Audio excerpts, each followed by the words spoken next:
Evelyn stood at the threshold of her small, cozy apartment in the city, taking one final look at the place she had called home for the past few years. The air felt thick with the weight of goodbye, even though she had only lived there a short time. The walls, once filled with memories of late nights and quiet mornings, now stood silent. She had already packed her bags, ready to leave behind the mundane life she had grown used to. There was only one thing left to do: go to the manor. It had been weeks since Evelyn received the strange letter that summoned her to Evermore Manor, a place shrouded in mystery and dark whispers. She had felt an unsettling pull ever since, the kind of pull that reaches into the very marrow of your bones and gnaws at your insides. But something about it intrigued her, something beyond the wealth or the inheritance she'd been told she could claim. There was a certain allure to it, like a thread pulling her towards something she couldn't name. She had no choice, or so she thought. The inheritance was hers by blood, a distant relative she'd never met, and yet their death had created this strange opening in her life. She hadn't even known the manor existed until now. It felt as though the world was guiding her toward this moment. Just as she grabbed the handle of her suitcase and turned to leave, the mail slot clinked. She froze for a moment, the sudden sound of something arriving in her life, jolting her out of her reverie. Her gaze drifted toward the small pile of letters on the floor. Among the usual bills and advertisements, one envelope stood out. It was thick, the paper a rich shade of cream, with no return address. Just a name scribbled in elegant script: Evelyn Albright. She hesitated. A second letter. The letter seemed to hum with an energy that made her skin prickle. She bent down and retrieved it, feeling an odd coolness in her fingertips as they brushed the edges. The ink was old-fashioned, the words elegant, yet there was something strange about the way they seemed to swirl on the page. She tore it open, half expecting it to be a mistake, but when she began to read, the words twisted in her mind. To Evelyn Albright, beware, for Evermore Manor is not as it seems. Once you enter, you will never leave. The house claims those it desires, and its hunger is eternal. The path you walk has been set in motion long before you arrived. I warn you, if you seek to leave, you will find the doors have been sealed shut. Those who enter are lost forever, wandering the halls as shadows of themselves. You have been chosen, but not as the heir you think you are. Do not go. Her heart pounded, the ink of the letter blurring in her mind.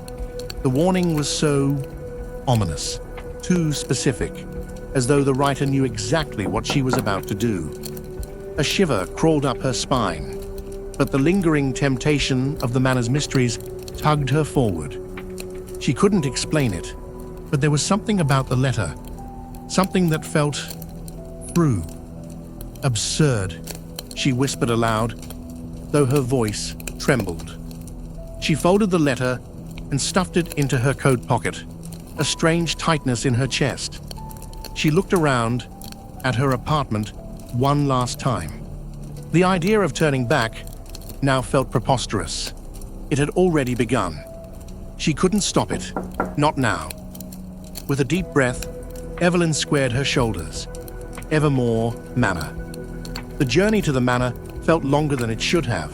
She had studied maps and directions for days, certain she knew the way. Yet, as her car hummed down the empty road, the landscape began to feel different. The air grew heavier, as if the very atmosphere was thickening, suffocating her. The trees, at first distant, harmless, began to crowd the road. Their trunks seemed unnaturally tall and dark, their branches twisting and reaching like long gnarled fingers. At first, she thought it was a trick of the light. The sun was low on the horizon, casting long shadows over the path. But as she continued, she couldn't shake the feeling that something was wrong. She glanced at her rearview mirror.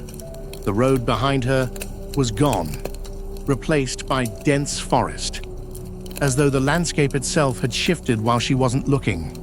Her heart skipped. Hadn't she just passed that same stretch of road a moment ago? Her tires crunched over the gravel, and the car seemed to slow on its own, as if it too sensed the danger creeping into the air. The trees seemed to close in around her. Each bend she took led her deeper into an unfamiliar stretch of land, the road twisting and narrowing like a serpent coiling around her. The thought crossed her mind. Was she being guided? The trees, now unnaturally dark and oppressive, pressed in closer. The shadows felt darker, deeper, as though they were alive and watching her. The feeling of being watched grew so overwhelming that Evelyn's hands gripped the steering wheel tighter. She could have sworn that the trees were leaning in toward the car, their branches moving of their own accord, the thick trunks bending as though whispering something to one another. The temperature in the car dropped, and she shivered, her breath becoming visible in the cold air.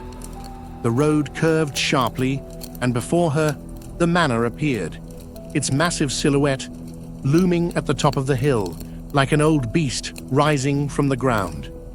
She had expected grandeur, maybe even something grandiose, but instead, it felt like she had driven into another world entirely, one that was at once strangely familiar and deeply unsettling. As the car ascended the hill, Evelyn noticed something else, something inexplicable. The trees had stopped moving. The road no longer felt like it belonged to this world. It was as though the road itself had shifted to direct her to Evermore Manor, as though the land had been waiting for her arrival. She wasn't just going to the manor was calling her. Evelyn shivered again, this time with more than just cold. Her eyes locked on the manor's outline, silent, looming, and waiting. She couldn't shake the eerie sensation that something was wrong, but she had come this far. She had no choice but to continue. The manor was waiting.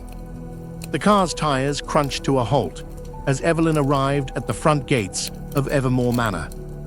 Her breath caught as she looked up at the looming structure, a mansion that seemed to grow out of the very earth, as if it had always been there, waiting for her arrival.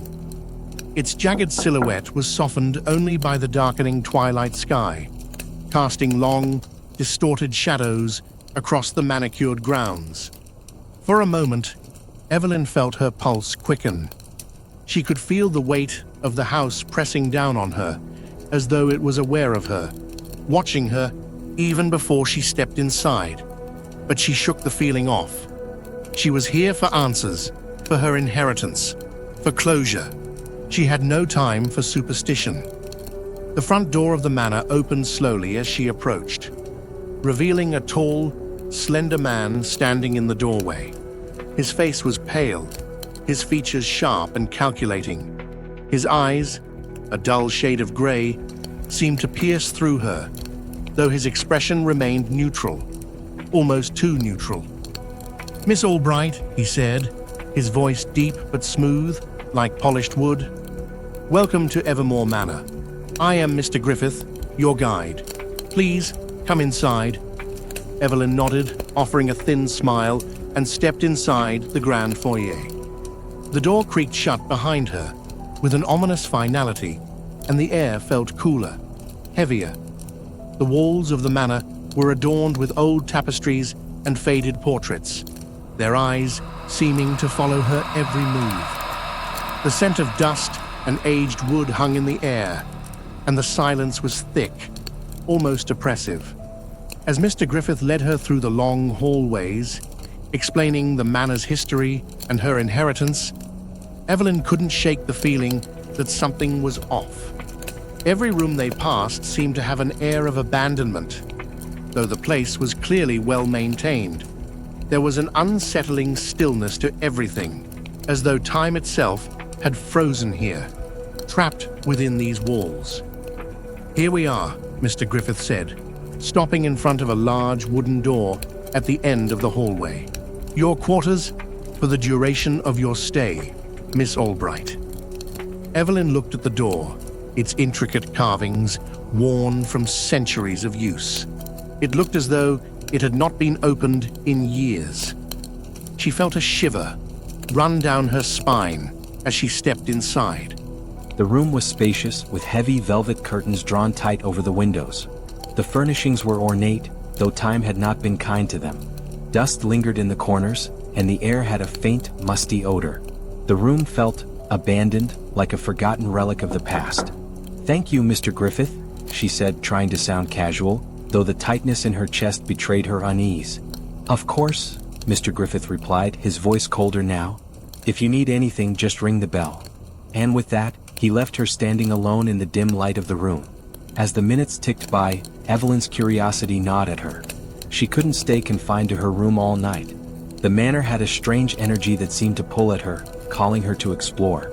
She had to know more about this place, the legacy that awaited her, and why she felt as if she was being drawn into something beyond her understanding. She stepped into the hallway, her footsteps muffled by the thick carpet beneath her feet. The manor stretched out in every direction, a labyrinth of rooms and hallways. As she wandered through the quiet corridors, she found herself standing before a door she hadn't noticed before, tucked away at the end of a narrow passage. The wood was old and weathered, its surface etched with intricate symbols and markings she couldn't decipher. Her hand hesitated just before touching the doorknob, but something inside her urged her forward. It was as if the house itself was inviting her to open it. She turned the knob slowly, the door creaking on its hinges, and stepped inside. The room was dim, the only light coming from a flickering candle on a nearby table. The walls were lined with shelves filled with old, dusty books and trinkets that seemed to belong to another time. But what caught her eye was the large, gilded portrait hanging on the far wall.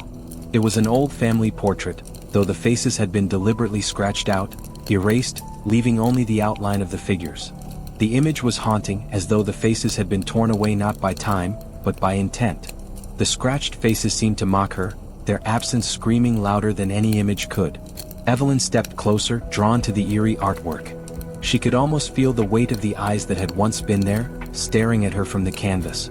As she reached out to touch the frame, a sudden soft voice cut through the air, distinctly different from the whisper she had heard earlier in the manor. "You should never have come." Evelyn froze, her blood running cold. The voice wasn't coming from anyone in the room. It felt like it had come from the walls themselves, as if the house was speaking to her.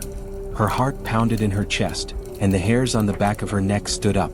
The air grew heavy, thick with a presence she couldn't see but could feel. The shadows in the corners of the room seemed to deepen, stretching toward her, and the walls seemed to close in inch by inch. She stepped back, the cold sweat gathering on her brow, but the room didn't let her go. The door was no longer where it had been, and the walls seemed to bend as though the house itself was rejecting her, trying to trap her within. For a moment, she was certain the room would consume her, swallow her whole. Panic rose in her throat, but she forced herself to move. Her body responded instinctively, her legs carrying her toward the door that had suddenly seemed so far away. The room resisted her, as if trying to keep her within its grasp, but Evelyn yanked open the door and stumbled into the hallway, gasping for breath. Shaken, Evelyn's mind raced, but she pushed the fear aside. It must have been her imagination. The house was old and it was late. But even as she tried to convince herself that it was nothing, she couldn't escape the feeling that something had just crossed the line, that the manor wasn't simply an ancient home, but something much darker. Evelyn returned to her room, locking the door behind her. But the discomfort refused to leave her. The feeling that she was being watched, that she was not truly alone, lingered in the air like a suffocating fog. The next morning the house felt different. The light that filtered through the curtains was dimmer, and the air felt colder. Mr. Griffith had promised to be her guide, but when she went to find him, he was nowhere to be found. The staff seemed distant, their eyes avoiding hers as she passed. There was an odd tension in the air, a strange coldness that made her feel as though she was an outsider in her own home. As she turned a corner in the hallway, one of the staff members, a woman in a dark uniform, glanced at her with an unsettling look in her eyes. "You're here for the wrong reasons," the woman said, her voice low and almost accusatory. Evelyn froze, the words hanging in the air like a threat. What did she mean by that? It was a fleeting moment, but it left a heavy feeling in Evelyn's chest. She had no idea what the woman was implying, but one thing was certain. Evermore Manor was no ordinary place. Something was wrong, and the deeper Evelyn dug, the more she realized that the manor was watching her, controlling her every move. The question now was not if she was meant to be here, but why. The answers she had sought were slipping further from her reach, and Evelyn could no longer deny that the manor had its own plans for her. And for the first time she felt the true weight of what it meant to be chosen.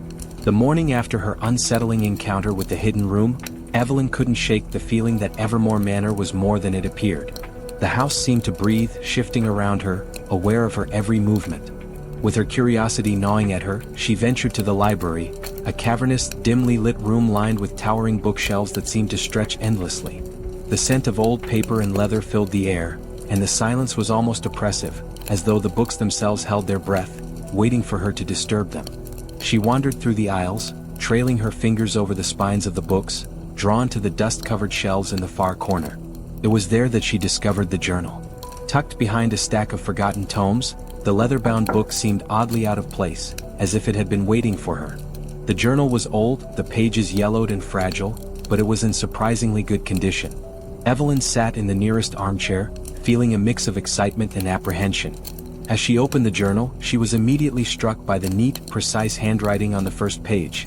Entries that seemed to document the life of Lady Celeste, the original owner of Evermore Manor. The ink was fresh, as though the author had written just yesterday, and the words detailed her experiences and emotions with haunting clarity. The entries began innocuously enough, describing Lady Celeste's childhood and her marriage to a mysterious nobleman who had long since disappeared from history. But as Evelyn read further, she felt a deep unease building. The passages began to grow more erratic, the tone shifting from joyful to fearful. Lady Celeste began speaking of strange occurrences within the manor, disembodied whispers, shadowy figures at the edge of her vision, and an oppressive, all-consuming feeling of being watched. The more Evelyn read, the more she understood. Lady Celeste had experienced the same sensations Evelyn now felt. The house was alive in some twisted, inexplicable way. But then, as she turned the page, something happened that made her freeze. The entry stopped abruptly. The last sentence was cut off mid-word, as if the writer had been interrupted. The page following it was entirely blank, an unsettling void where no words were written. Evelyn stared at it for a long time, waiting for her eyes to play tricks on her, but there was no mistaking it. The journal had stopped. Frustrated, she closed the journal and stood up, feeling a surge of disquiet flood her chest. She walked out of the library, but the unease only intensified. As Evelyn wandered back down the dark hallways, she couldn't help but feel the weight of the manor pressing in on her from all sides. The walls seemed to hum with energy, as though the house itself was alive. She tried to shake the feeling, but it clung to her like a second skin. When she returned to her room, her gaze fell instinctively on the journal, which lay innocuously on the small desk by the window. She hadn't left it open, nor had she touched it since her last encounter. Yet there it was, open, the pages turned as if someone had been reading it in her absence. Her pulse quickened as she stepped closer. As her fingers brushed the pages, she felt a chill run through her. The last entry she'd read was now completed. The words were written in a style that was markedly different from Lady Celeste's. Slanted, jagged, the ink darker and thicker. The handwriting was not hers. You shouldn't have come. The house knows you now. It will never let you leave. Evelyn recoiled, her breath caught in her throat. The handwriting felt like a cold touch on her skin.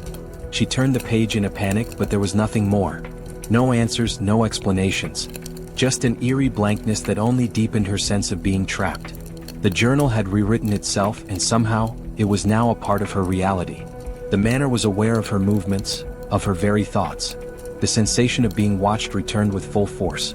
The walls seemed to close in on her, and she quickly moved away from the desk, her heart pounding.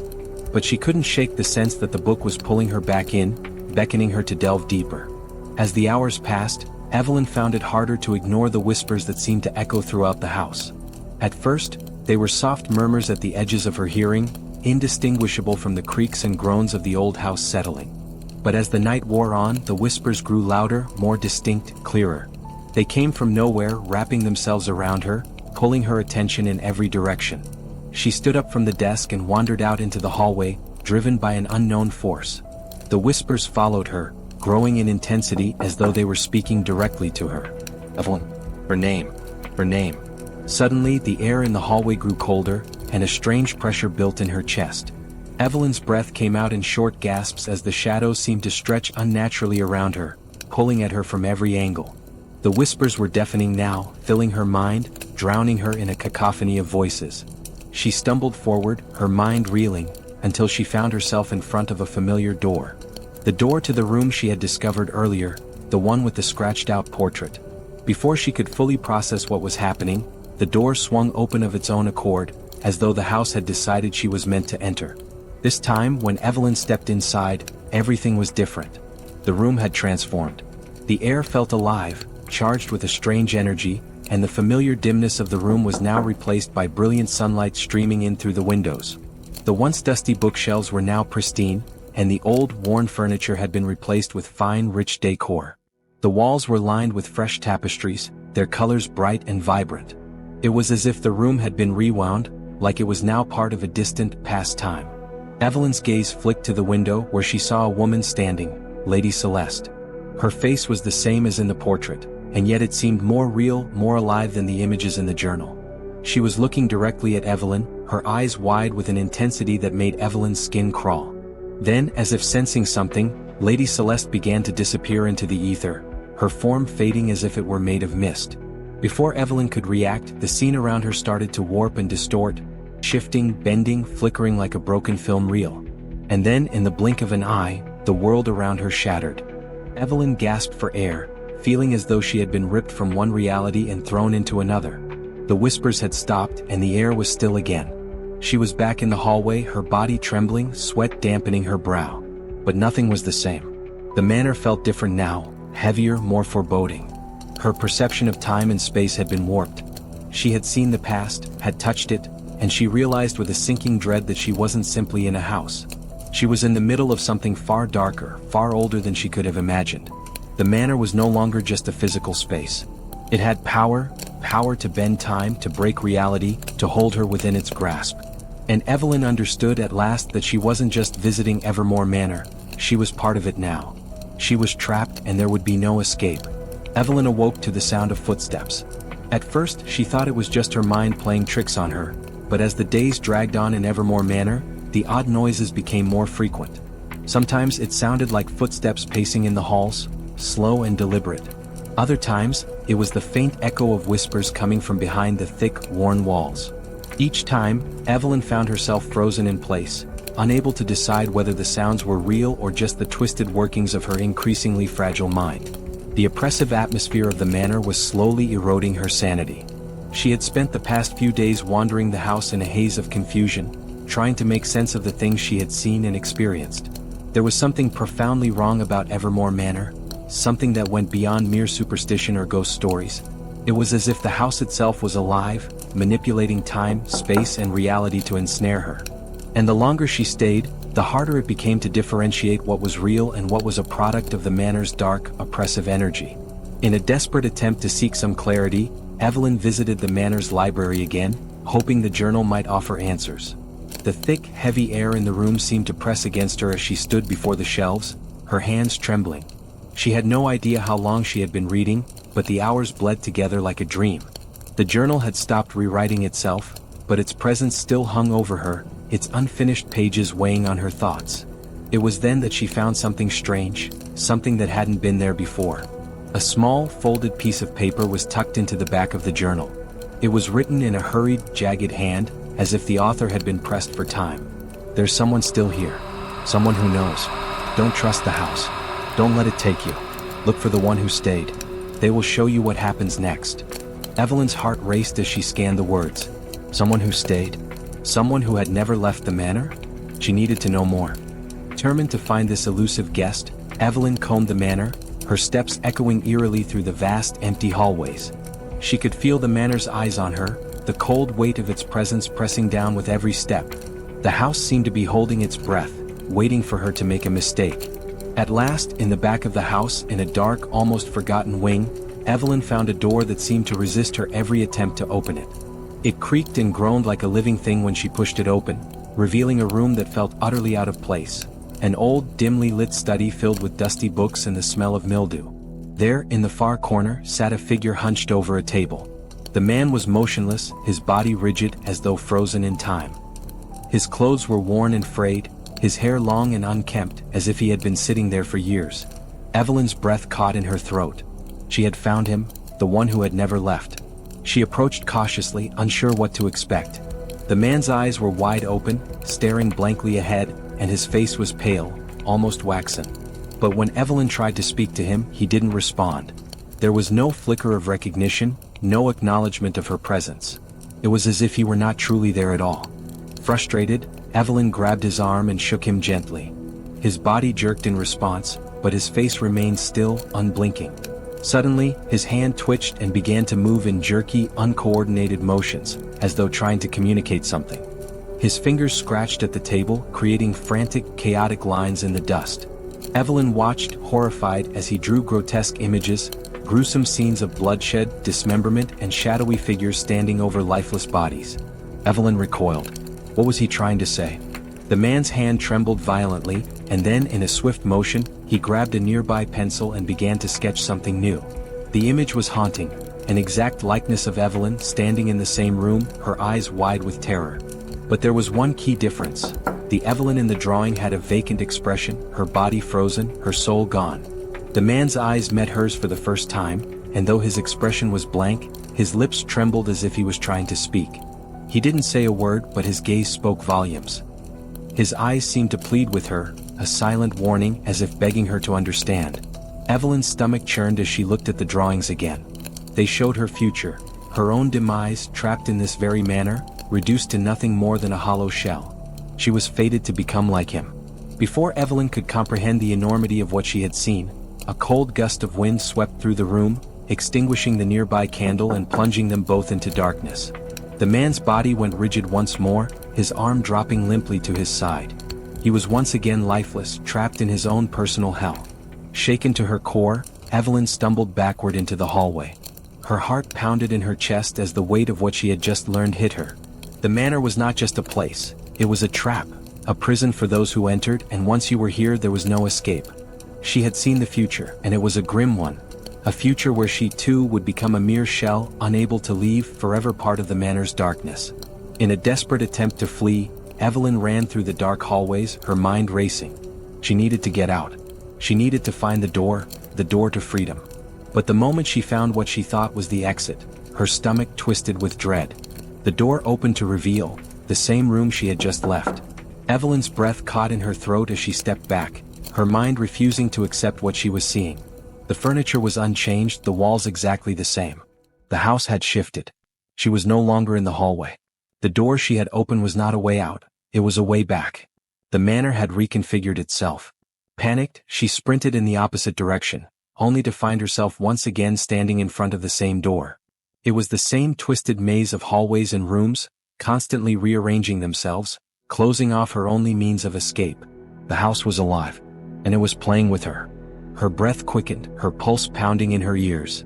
Evelyn realized with growing horror that she was not just trapped in Evermore Manor physically. The house was now controlling the very fabric of her reality, bending space and time to keep her inside its grasp. The layout was not fixed, it shifted with every step, every decision. The walls closed in on her and there was no way out. She was going to become like the man in the study. She would join the others who had been claimed by Evermore Manor, their spirits trapped, their fates sealed. But as the whispers swelled in her mind, Evelyn knew that the only way to survive was to confront the unseen force behind the manor's power, to face the darkness that had been waiting for her all along. And the house was waiting. Evelyn's heart thundered in her chest as she descended into the crypt beneath Evermore Manor, guided only by the flickering light of her lantern. The air was damp and cold, thick with the smell of earth and decay. She felt an unshakable sense of dread settle over her, the darkness pressing in from all sides. The manor had shifted again, rearranging its interior to lead her to this forsaken place. It was as though it had been waiting for her, expecting her to find the truth hidden in the shadows of its history. The crypt was older than the manor itself, its walls covered in centuries of dust and cobwebs. The stone floor was uneven, and the air had an almost suffocating weight to it, making it difficult for Evelyn to breathe. She had come to search for answers, anything that might explain the strange occurrences, the shifting walls, the haunting voices. But as she ventured deeper into the crypt, she began to sense that the answers she sought would come at a terrifying price. At the far end of the crypt, behind a rusted iron gate, she found a hidden passage. The gate creaked open with a force that echoed throughout the chamber, and as Evelyn stepped inside, she felt a shiver crawl down her spine. The passage led her to a vast underground chamber, dimly lit by the glow of ancient candles placed in alcoves along the walls. The ground was littered with debris, but at the center of the room, there stood a row of tombstones, ancient, weathered stones that looked as though they had been untouched for centuries. As she approached, Evelyn's breath hitched in her throat. Each tombstone was engraved with a name, but the dates on them were impossible. Some of the names were unfamiliar, others, hauntingly familiar. Her heart skipped a beat when her eyes landed on one tombstone, engraved with her own name, Evelyn Evermore. Her hands shook as she knelt down to examine it. The date on the tombstone read, October 30th, 2025.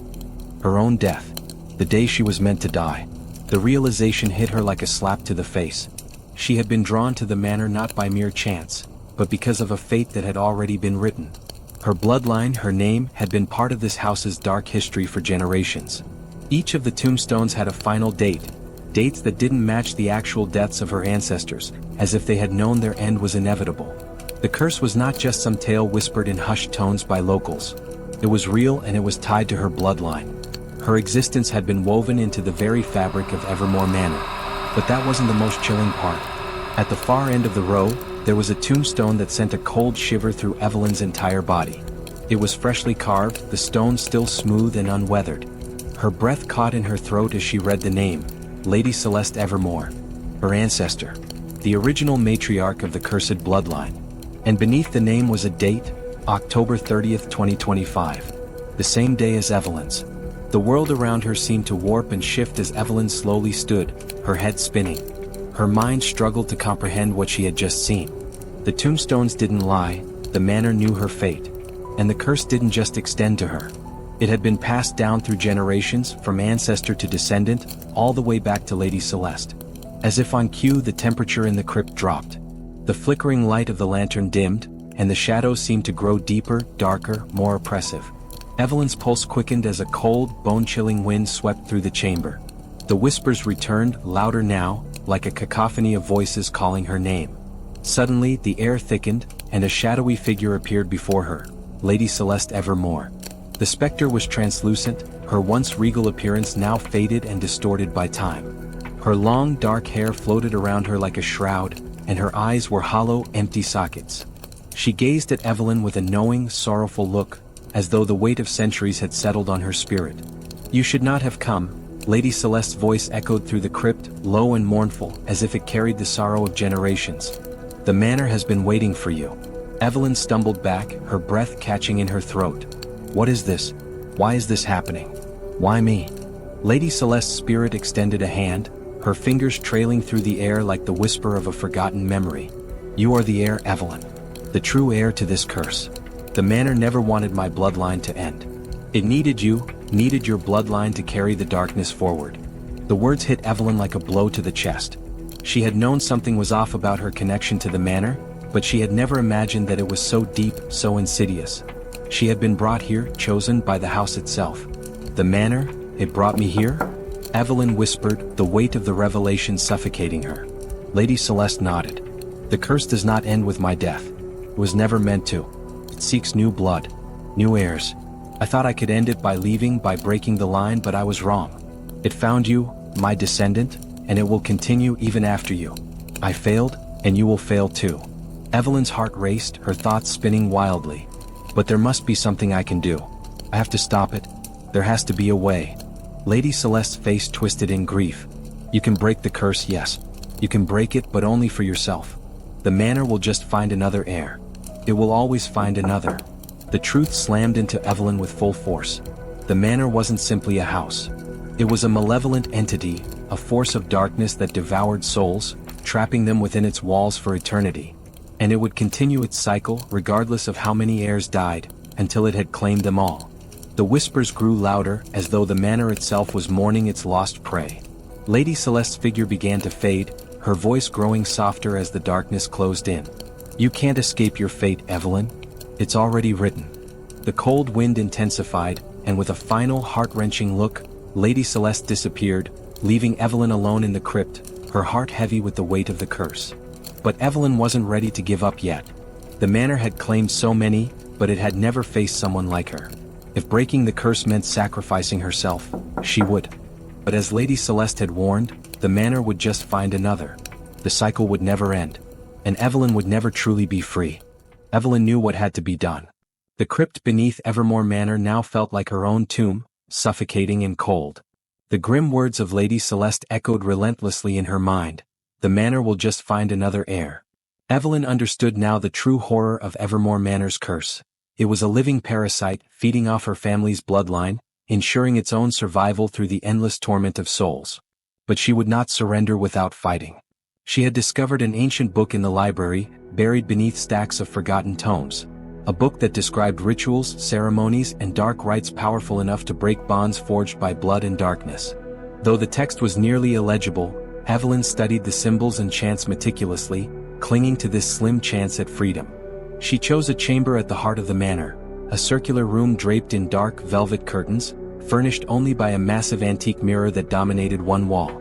Its gilded frame was intricately carved, yet tarnished and twisted as if touched by decay itself. Evelyn arranged candles in a circle, their flames flickering erratically, casting dancing shadows on the walls. Her hands trembled as she traced symbols in chalk upon the stone floor, reciting words of power in a voice that felt alien to her ears. The atmosphere thickened, charged with electricity, and the walls around her seemed to throb with anticipation. As Evelyn approached the mirror to mark it with the final symbol, she caught a glimpse of movement in its murky reflection. Her heart seized in terror. There was a figure there, behind her, dark, shifting, not quite human. She whipped around, breath quickening, but found herself staring at emptiness. The room was empty except for her. Yet, when Evelyn turned back to the mirror, she nearly screamed. The reflection staring back at her was a grotesque distortion of herself. Her eyes sunken, hollow sockets dripping with darkness, skin pale and peeling as if rotting away. The figure's twisted mouth opened slowly, emitting a guttural whisper, mocking her in her own distorted voice. "You are already ours." Evelyn gasped, stumbling back, but the twisted reflection remained, moving independently, its hands pressed against the glass as though begging for release. Horrified yet compelled, Evelyn stepped closer, drawn by an irresistible pull. As she stared into her grotesque double's eyes, she felt her own skin crawl and burn. Her hand rose involuntarily to her face and came away wet with blood. Her skin had begun to peel away, mirroring the horror in the glass, as if her reflection was actively pulling her into its corrupted reality. Evelyn jerked back in agony, breaking eye contact, desperate to reclaim control over her body. "No," she thought fiercely. "I won't let the manor win." Gathering her waning strength, Evelyn raised her voice, chanting the incantation louder, defying the house's attempts to consume her. She lit the final candle, completing the ritual circle. A rush of wind tore through the chamber, extinguishing half the candles and plunging the room into oppressive gloom. The mirror cracked loudly, splintering down its center. Evelyn felt a moment of triumph, but it was fleeting.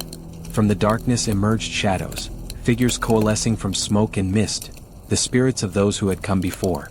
They filled the room, circling Evelyn, their spectral forms twisted in agony, faces frozen in eternal torment. In unison, their voices resonated like thunder through the chamber. "There is no escape, Evelyn. The ritual is meaningless. We have all tried and failed." Evelyn felt her body stiffen as the spirits rushed into her, invading her consciousness. Their memories overwhelmed her, centuries of pain, anguish, despair, each heir believing themselves different, each heir broken in the end. Evelyn's mind fractured under the weight of their collective grief. "You belong to the manor," they spoke again, voices echoing, each syllable punctuated by pain. "It claimed your mind the moment you stepped through its doors." Her thoughts splintered, and Evelyn screamed as the spirits tore through her, seizing control of her limbs. She was no longer alone within her own body. She was a vessel filled by countless victims of Evermore Manor, their presence clawing at her sanity. Through the chaos of her possessed mind, Evelyn saw glimpses of what the manor truly was, a monstrous entity feeding off despair, an eternal cycle of death and rebirth, hunger never sated. She finally understood that the curse could never be broken, only passed on, like a plague that would consume generation after generation. Defeated, her will crumbling, Evelyn fell to her knees, trapped within herself, drowning in the horrors of the countless souls who now held her captive. She was part of the manor, bound irrevocably to its darkness. Its grip tightened around her spirit, and she realized with crushing certainty that there was only one way forward. She would become like the others.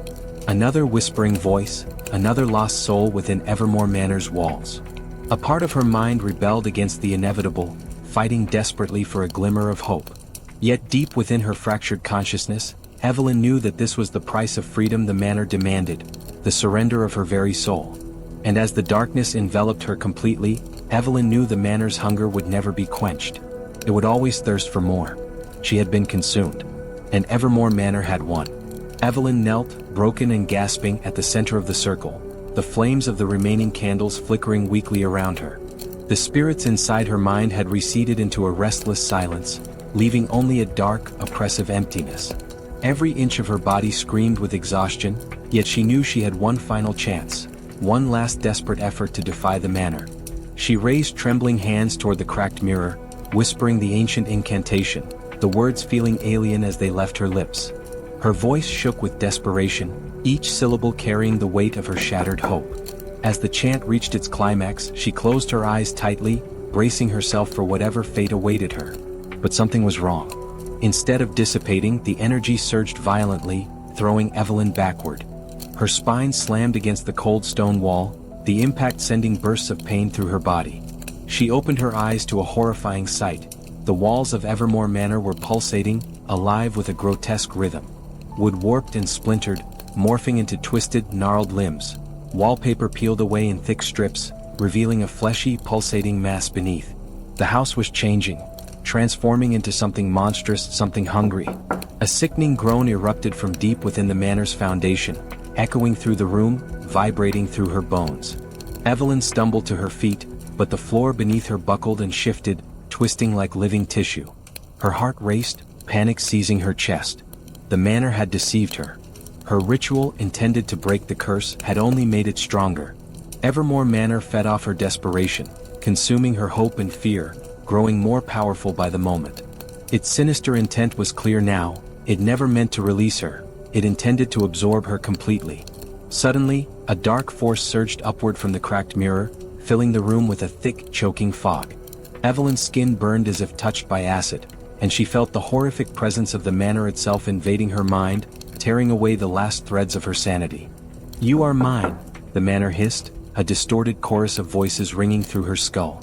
Evelyn fell to her knees again, helpless against the overwhelming force. The walls stretched inward, their grotesque limbs reaching for her, the entire manor becoming a monstrous mouth ready to swallow her whole. Her breaths were shallow, her vision blurred by tears of despair. But as the walls tightened their grip, a voice, cold and calm, broke through the chaos. "Enough." The manor froze, momentarily silenced. Evelyn lifted her head weakly, straining to see the source of the voice. Through the shifting shadows emerged a figure. A woman, tall and regal, draped in a cloak that seemed woven from darkness itself. Her eyes were piercing, unnaturally bright, shimmering with centuries of hidden knowledge. Who are you?" Evelyn gasped. The woman smiled coldly, stepping gracefully over the grotesque tendrils that had stopped moving at her command. "I am Seraphina Evermore," she replied, her voice resonating with power, authority, and chilling calmness. "The last true heir. And you, dear Evelyn, have served your purpose admirably." Evelyn's blood ran cold. "Served my purpose? You did this."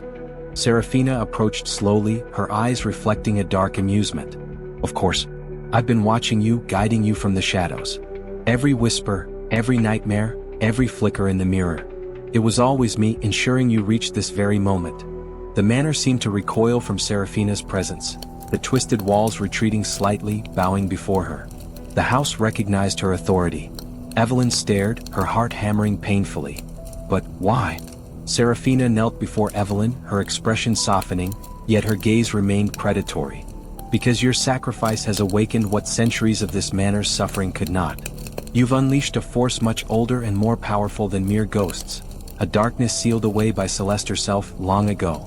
A darkness only your despair and sacrifice could awaken." Evelyn's breath came in ragged gasps as she realized the terrible truth. "You used me to free something even worse." Seraphina nodded slowly. The manor feeds on suffering, yes, but it was never meant to exist without a ruler. You were a pawn, Evelyn, and now, thanks to you, the manor's true master returns. A deep, primal roar shook the manor, shaking Evelyn to her core. Behind Serafina, the mirror cracked completely, shards flying outward like glass rain, revealing a void of impenetrable darkness. From within it emerged something horrific, a dark entity formed of shadows and ancient nightmares, its presence bending reality itself. Serafina rose, her cloak billowing as she faced the monstrous entity. "Welcome home, my love." The creature responded with a sound that tore at Evelyn's sanity, recognition passing between them. It was the true evil behind Evermore Manor, sealed away for centuries, now returned, hungry and vengeful. Evelyn struggled weakly, her vision dimming, overwhelmed by the horror of her unintended betrayal. "Please, don't do this." Serafina looked down at Evelyn, pity mingling with disdain. "It's already done. Evermore Manor always wins." As Serafina extended her hand to the darkness, embracing the monstrous shadow, Evelyn felt the manor's presence surge within her again. Its tendrils enveloped her completely, pulling her into its core, binding her eternally to its horrors. Her last breath was stolen by the house, drawn from her lungs and absorbed into its endless hunger. Evelyn's body faded into shadow, her soul forever trapped within the manor's twisted heart. Evermore Manor had claimed her fully. The cycle was complete, and a greater darkness had been reborn. Evelyn's sacrifice had not ended the curse. It had unleashed something far worse, and now the world would suffer the manor's boundless, malevolent hunger. Evermore Manor shuddered violently, its grotesque walls convulsing and contorting in a final, nightmarish dance. Serafina stood calmly at the center of the chaos, watching with cold detachment as the ancient house tore itself apart from the inside out, revealing its rotten core. Outside, a violent storm raged, lightning illuminating the crumbling facade. The once majestic manor disintegrated under its own unbearable weight, collapsing into a vast sinkhole that tore open the earth with a deafening roar. Massive stones and timbers splintered like matchsticks, tumbling downward into darkness. Smoke and dust filled the night air, choking and thick, as the very foundation of Evermore Manor disappeared into the earth. But beneath the rubble, a new horror emerged. The chasm revealed a hidden labyrinth, a twisted network of catacombs spiraling deep beneath the manor's former site. Cold, pale moonlight seeped into the tunnels, illuminating passageways carved from ancient stone, stretching endlessly into darkness. At the heart of the labyrinth, a haunting tapestry of moments was revealed, repeating infinitely. Each corridor, each room, each crypt depicted familiar scenes from the manor's past. Guests arriving, drawn by greed or curiosity, invited by letters identical to Evelyn's own. Each guest was shown trapped, suffering, becoming lost souls within the manor's relentless grip. Evelyn's spirit, translucent and sorrowful, drifted helplessly among countless others, her visage locked in eternal despair. In every iteration she stood frozen, trapped in that final moment of hopeless realization, her eyes forever wide with anguish. The manor had always been a prison, but now it was clear that it was also a twisted museum of suffering, a timeless loop replaying each victim's torment. Every guest, every heir, believed they could break the curse, unaware that their fate was sealed the moment they accepted the manor's invitation. Serafina walked slowly through the corridors, her cloak whispering softly against the ancient stone. She observed the eternal cycle with quiet satisfaction. The dark entity released by Evelyn's sacrifice now flowed alongside her, a shadowy force radiating malevolence and power. "You see, my dear Evelyn," Serafina murmured, glancing briefly at Evelyn's tormented spirit, "this was always the manor's true purpose, to feed on the endless despair of those foolish enough to believe they could escape." Evelyn's ghostly form reached out in silent anguish, pleading wordlessly for release. But Serafina merely turned away, unmoved by the suffering she had orchestrated. At last, Serafina reached the center of the labyrinth, a chamber dominated by a massive obsidian mirror. The surface rippled and shifted constantly, reflecting not one but countless versions of the manor's past, present, and future. Her pale hand touched the glass gently, and the reflections twisted into a single scene, Evermore Manor restored, awaiting its next victim. "It is time," she whispered, her eyes glittering with anticipation. Above ground, dawn broke over the ruins of Evermore Manor. Sunlight filtered gently through the misty remains, offering a deceptive calmness. A gentle breeze rustled through the trees, carrying with it an unnatural stillness. The grounds, seemingly peaceful once again, concealed the horrors beneath. A lone figure approached slowly up the winding path, a young man weary from his travels, clutching a familiar cream-colored invitation in his trembling hand. He paused, confused, staring at the open space where the manor should have stood. But as he blinked, reality shifted before him. In the blink of an eye, Evermore Manor reappeared, fully restored, its dark towers and ornate windows shining in the morning sun. His eyes widened in disbelief, but curiosity pushed him forward. The heavy front doors creaked open invitingly, and from within, soft whispers urged him to enter. He hesitated only briefly before stepping inside, sealing his fate.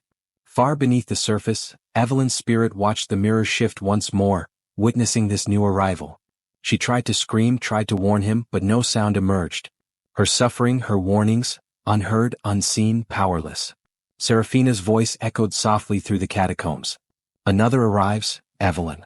The cycle begins anew. It always does. As Evelyn drifted back into the shadows, her spirit fading into the endless nightmare, she finally understood the horrifying truth. Evermore Manor was eternal. Its hunger would never be sated.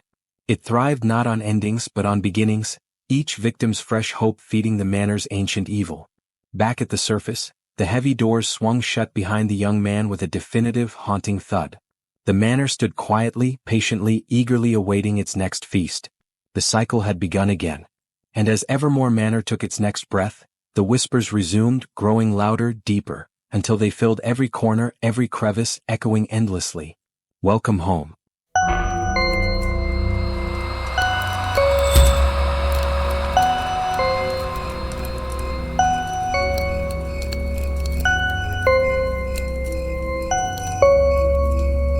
The sky above Bramblewood, New England, hung low and heavy, gray clouds cloaking the small town in a perpetual twilight. Autumn had begun stripping leaves from the trees, carpeting the streets with crisp whispers of dying gold and crimson. The estate auction at the old Harrington house attracted more attention than usual. The late Edward Harrington had been an eccentric collector whose taste ranged from peculiar antiques to rumored occult artifacts. Eliza Harper, with a keen eye for unusual art and a curiosity bordering on obsession, moved quietly among the tables laden with antiques. Her fingertips traced worn-out leather covers, delicate porcelain figurines, and tarnished silverware. Yet nothing captured her attention until her gaze fell upon the painting leaning partially obscured against the wall. The artwork immediately drew her close, an eerie yet mesmerizing depiction of an old mansion surrounded by skeletal trees. Its brushstrokes were thick and aggressive, colors muted except for slashes of vivid crimson framing darkened windows that seemed to hold secrets. She stared, her pulse quickening inexplicably as if the painting recognized her gaze and stared back. Beautiful, isn't it? But beauty can be deceiving, croaked a trembling voice. Eliza turned sharply, startled to see an elderly woman clutching tightly onto her walker. Deep lines of worry and sorrow etched the woman's pale, wrinkled face. "Excuse me?" Eliza responded softly, a strange discomfort settling in her stomach. "The painting. It's cursed." The old woman's voice dropped to a strained whisper, filled with urgency. Her eyes, clouded by cataracts, seemed to see something beyond the canvas. "It brings ruin, madness. It traps souls. Stay away." Eliza's skepticism briefly wrestled with intrigue. She smiled politely, ready to dismiss the elderly woman's superstitions as mere local legend. Before she could reply, however, the elderly woman's eyes widened suddenly. Her breath hitched, her fragile hand clutching at her chest. With a gasping sob, she collapsed onto the cold, stone floor. Eliza and others nearby rushed to her side as panic surged through the auction crowd. "Call an ambulance," someone shouted. In the chaos, Eliza knelt down, gently cradling the woman's head. The elder's pale lips trembled, fighting for air. Her bony fingers grabbed Eliza's wrist with unexpected strength, pulling her closer.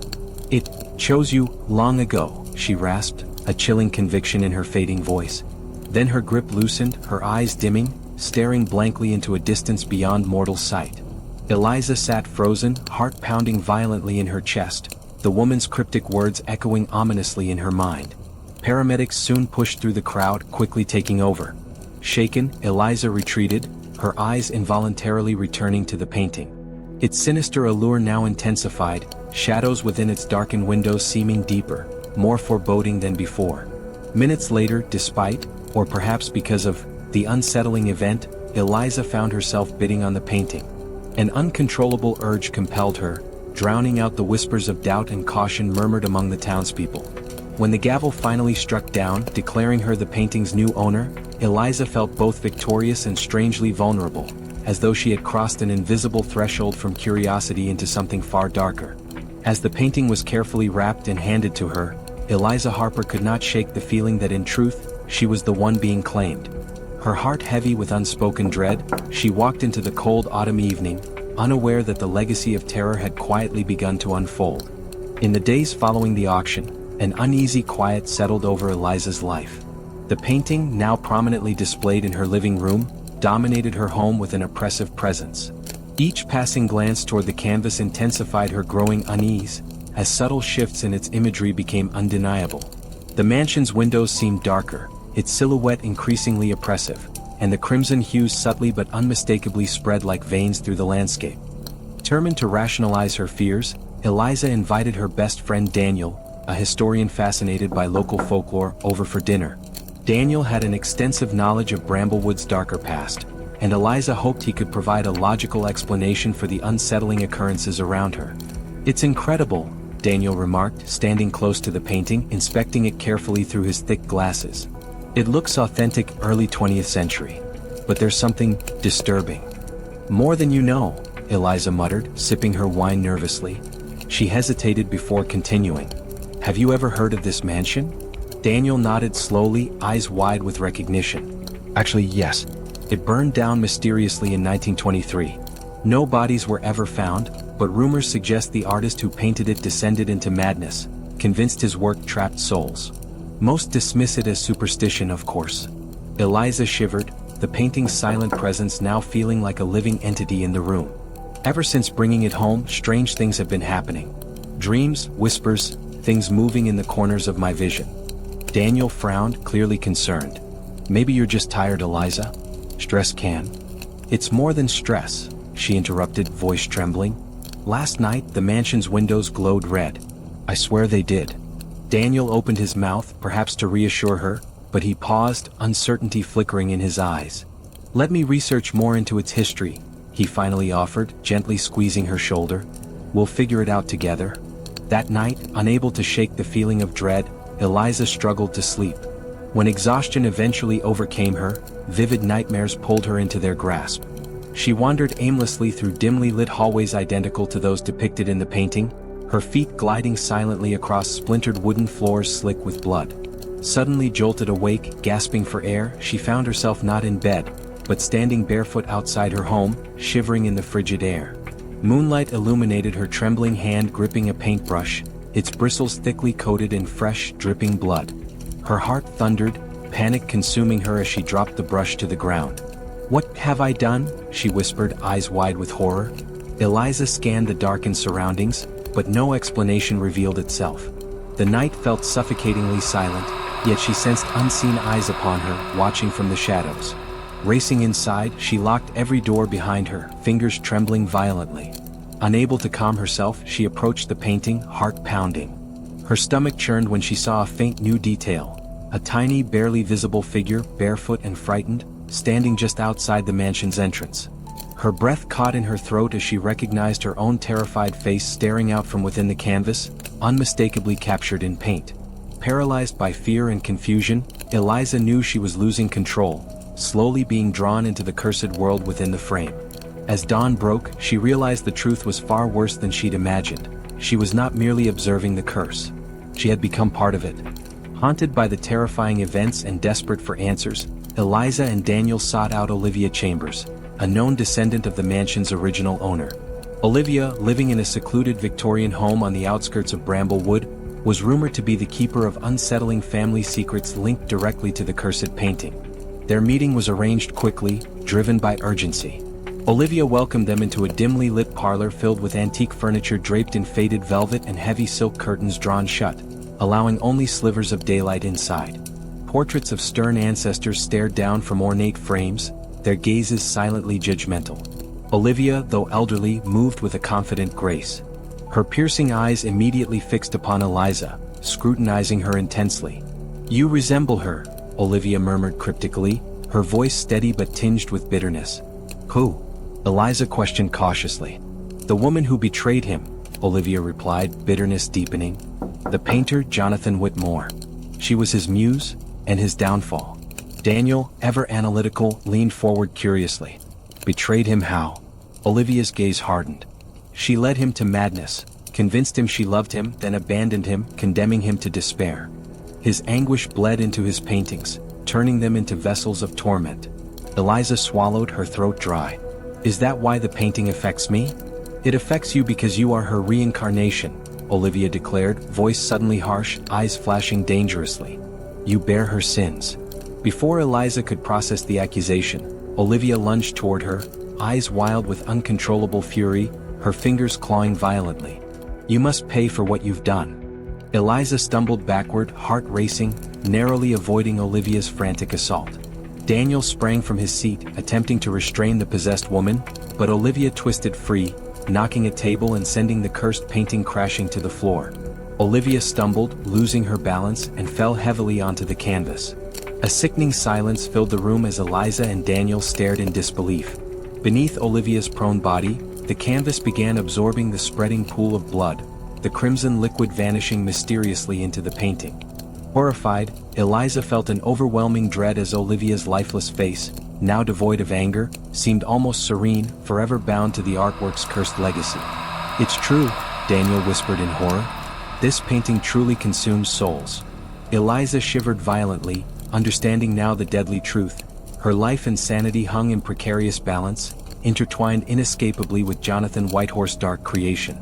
In the aftermath of Olivia Chambers' shocking death, Detective Marcus Bennett arrived at the scene, his pragmatic demeanor clashing starkly with the supernatural horrors Eliza and Daniel had witnessed. Marcus, a seasoned investigator, carefully examined the scene with skepticism, yet an unsettling familiarity gnawed at him as he studied the painting and the bizarre circumstances surrounding Olivia's demise. Driven by instinct and unease, Marcus decided to delve deeper, spending late hours in the dimly lit Bramblewood police archives. The flickering fluorescent lights cast eerie shadows over shelves filled with dusty files. As he sifted through old case records, his fingers paused abruptly on a folder labeled Whitmore Mansion Fire, 1923.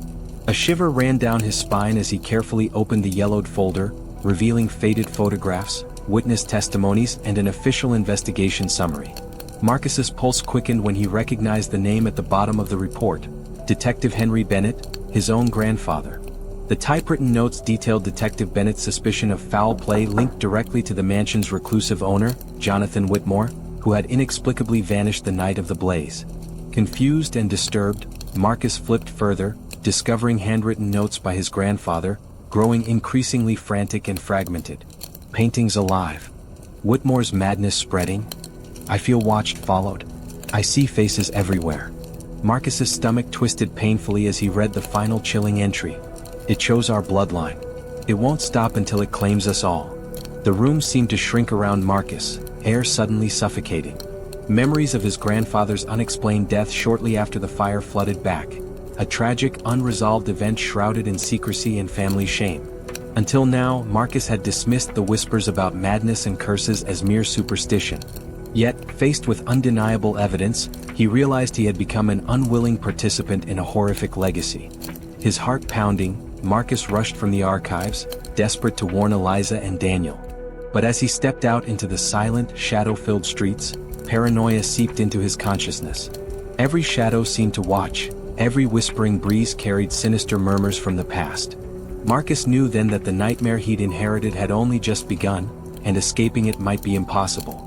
Terrified by Marcus's discovery and desperate to escape the painting's sinister influence, Eliza retreated with Daniel to her secluded family cabin, deep in Bramblewood Forest. Surrounded by ancient pines and blanketed by oppressive silence, the cabin seemed a safe haven from the horrors that pursued them. Yet the cursed painting had been brought along at Daniel's insistence. He was growing oddly protective of the canvas, his personality shifting subtly yet alarmingly. Each hour spent isolated in the cabin worsened Daniel's strange behavior. His eyes hollowed by sleepless nights, movements abrupt and unpredictable. On their second evening, storm clouds gathered ominously, casting darkness across the forest. The wind howled, rattling windows and creaking branches as Eliza nervously lit candles, their flickering flames barely keeping shadows at bay. Eliza? Daniel's voice was a whisper, barely audible, filled with a chilling detachment. Turning sharply, Eliza saw Daniel standing rigidly before the painting. His reflection in the candlelight appeared distorted, nearly monstrous. Unease surged through her veins. Daniel, step away from it. It's changing you. Suddenly Daniel spun, eyes wild and manic, lunging toward Eliza with unexpected violence. His hands grasped her shoulders painfully, voice shrill with a foreign, malevolent force. You can't stop it. It needs you, your soul. You're next. Struggling, Eliza pleaded desperately. Daniel, stop. Please, it's controlling you. His grip tightened painfully. Just as Eliza believed all hope lost, Daniel's grip loosened abruptly. A flicker of clarity returned to his eyes, horror overtaking madness momentarily. Eliza, run, he gasped, voice choked with terror. I'm not the only one here. There are others trapped within, more powerful, more dangerous. Before Eliza could speak, a blinding flash of lightning illuminated the room. In that instant, Daniel vanished without a trace, leaving only empty air where he'd stood moments before. The cabin plunged into darkness, the storm outside roaring angrily as if echoing the malevolent fury that had consumed her friend.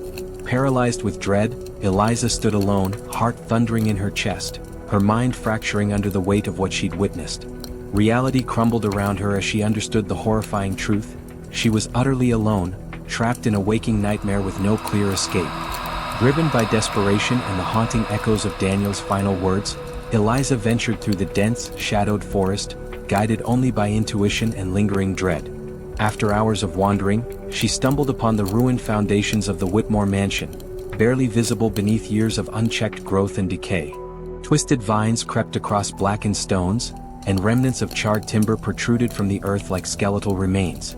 As she cautiously explored, a subtle yet persistent tugging sensation drew her toward a particularly decrepit section of the ruins. Clearing away debris, her breath caught sharply when her foot uncovered a hidden iron hatch, partially rusted but unlocked, leading down into darkness. Heart racing, Eliza descended cautiously into the hidden basement, the stale, damp air choking her lungs. Her flashlight beam cut weakly through oppressive shadows, illuminating walls lined with grotesque portraits, their vivid imagery strikingly lifelike. Horror pooled in her stomach as she recognized the twisted figures depicted, faces contorted in anguish and terror. At the chamber's center sat an ancient wooden chair, upon which rested a figure shrouded by a thick layer of dust and cobwebs. Approaching slowly, Eliza brushed away the decay, recoiling in shock as she uncovered the preserved, nearly pristine corpse of Jonathan Whitmore himself. His eyes were closed serenely, hands folded delicately in his lap, untouched by the ravages of time. Surrounding him, canvases depicted scenes of chilling familiarity, unmistakably events yet to unfold, each capturing moments of impending violence and despair. Eliza gasped sharply upon spotting herself depicted vividly in one painting. It showed her lifeless body sprawled across the mansion's threshold, eyes vacant, blood pooling around her, the dark mansion looming behind like a victorious predator. A sudden rush of panic surged through Eliza, her mind spiraling toward madness. The painter's legacy was undeniable, powerful enough to bind and predict the futures of its victims. Horrified, she backed away, realizing with absolute certainty that Jonathan Whitmore's curse was far stronger and deeper than she had ever imagined. In her bones, she knew she must break free or suffer the same eternal torment that had consumed countless souls before her. Chapter 7, Breaking the Canvas. With the harrowing visions of her own impending doom haunting her every step, Eliza returned to her home, determined to destroy the cursed painting once and for all. She called Marcus Bennett, hoping his investigative skills and police resources could help end the nightmare. Marcus arrived quickly, visibly disturbed and bearing fresh wounds that suggested recent, violent struggles. His eyes held a strange, hollow emptiness, and his demeanor had altered drastically since their last encounter. Together, they prepared to burn the painting, lighting a roaring fire in the fireplace.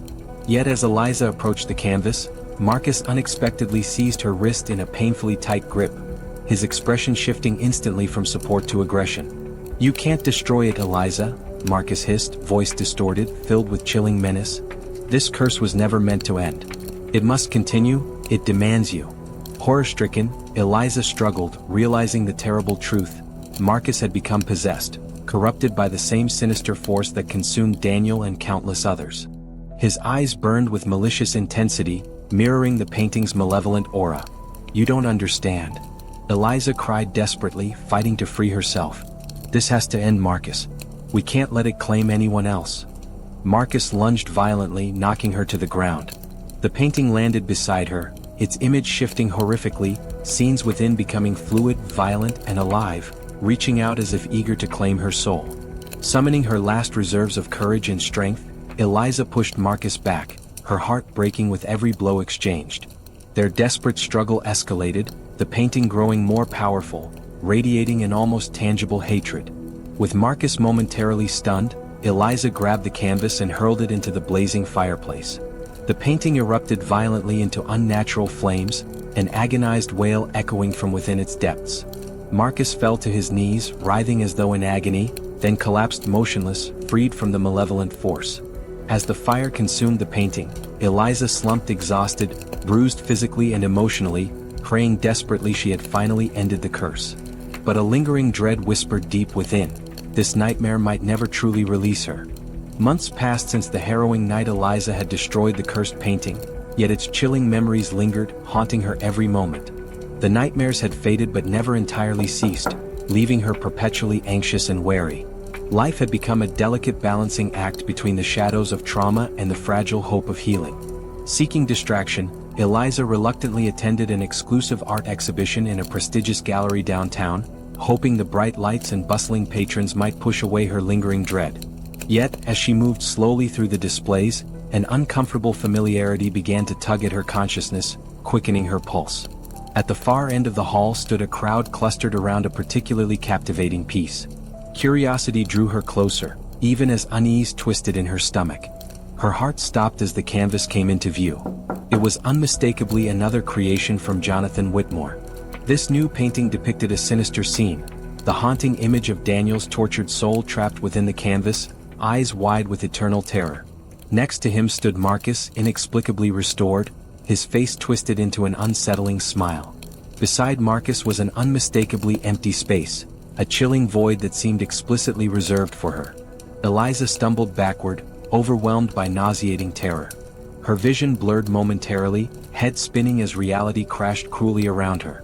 Suddenly, laughter erupted nearby, a disturbingly familiar chuckle, rich and chilling. Turning sharply, she saw a man signing autographs, interacting warmly with oblivious admirers. His youthful face, shockingly untouched by time, sent icy dread coursing through her veins. It was Jonathan Whitmore himself, impossibly alive, unchanged, his cold, knowing eyes meeting hers with deliberate acknowledgement. He smiled slowly.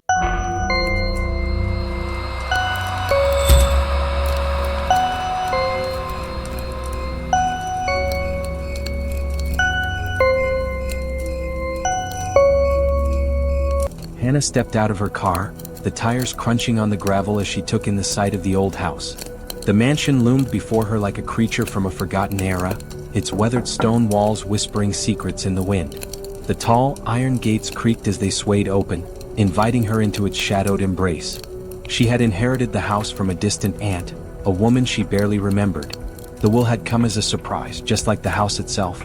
But now, standing on the property for the first time, a strange feeling tugged at her chest. The air was thick, heavy with the scent of damp wood and mildew. The house felt alive as if it were watching her. She shook off the thought, attributing it to nerves, and gathered her things. The house had been unoccupied for years, and despite its eerie appearance, it was hers now, an escape from the chaos of her life back in the city. Inside, the grand entryway greeted her with cold silence. The dark wood floors creaked under her weight, and the high ceilings felt oppressive. Dust clung to the air like a faint fog, undisturbed for what seemed like ages.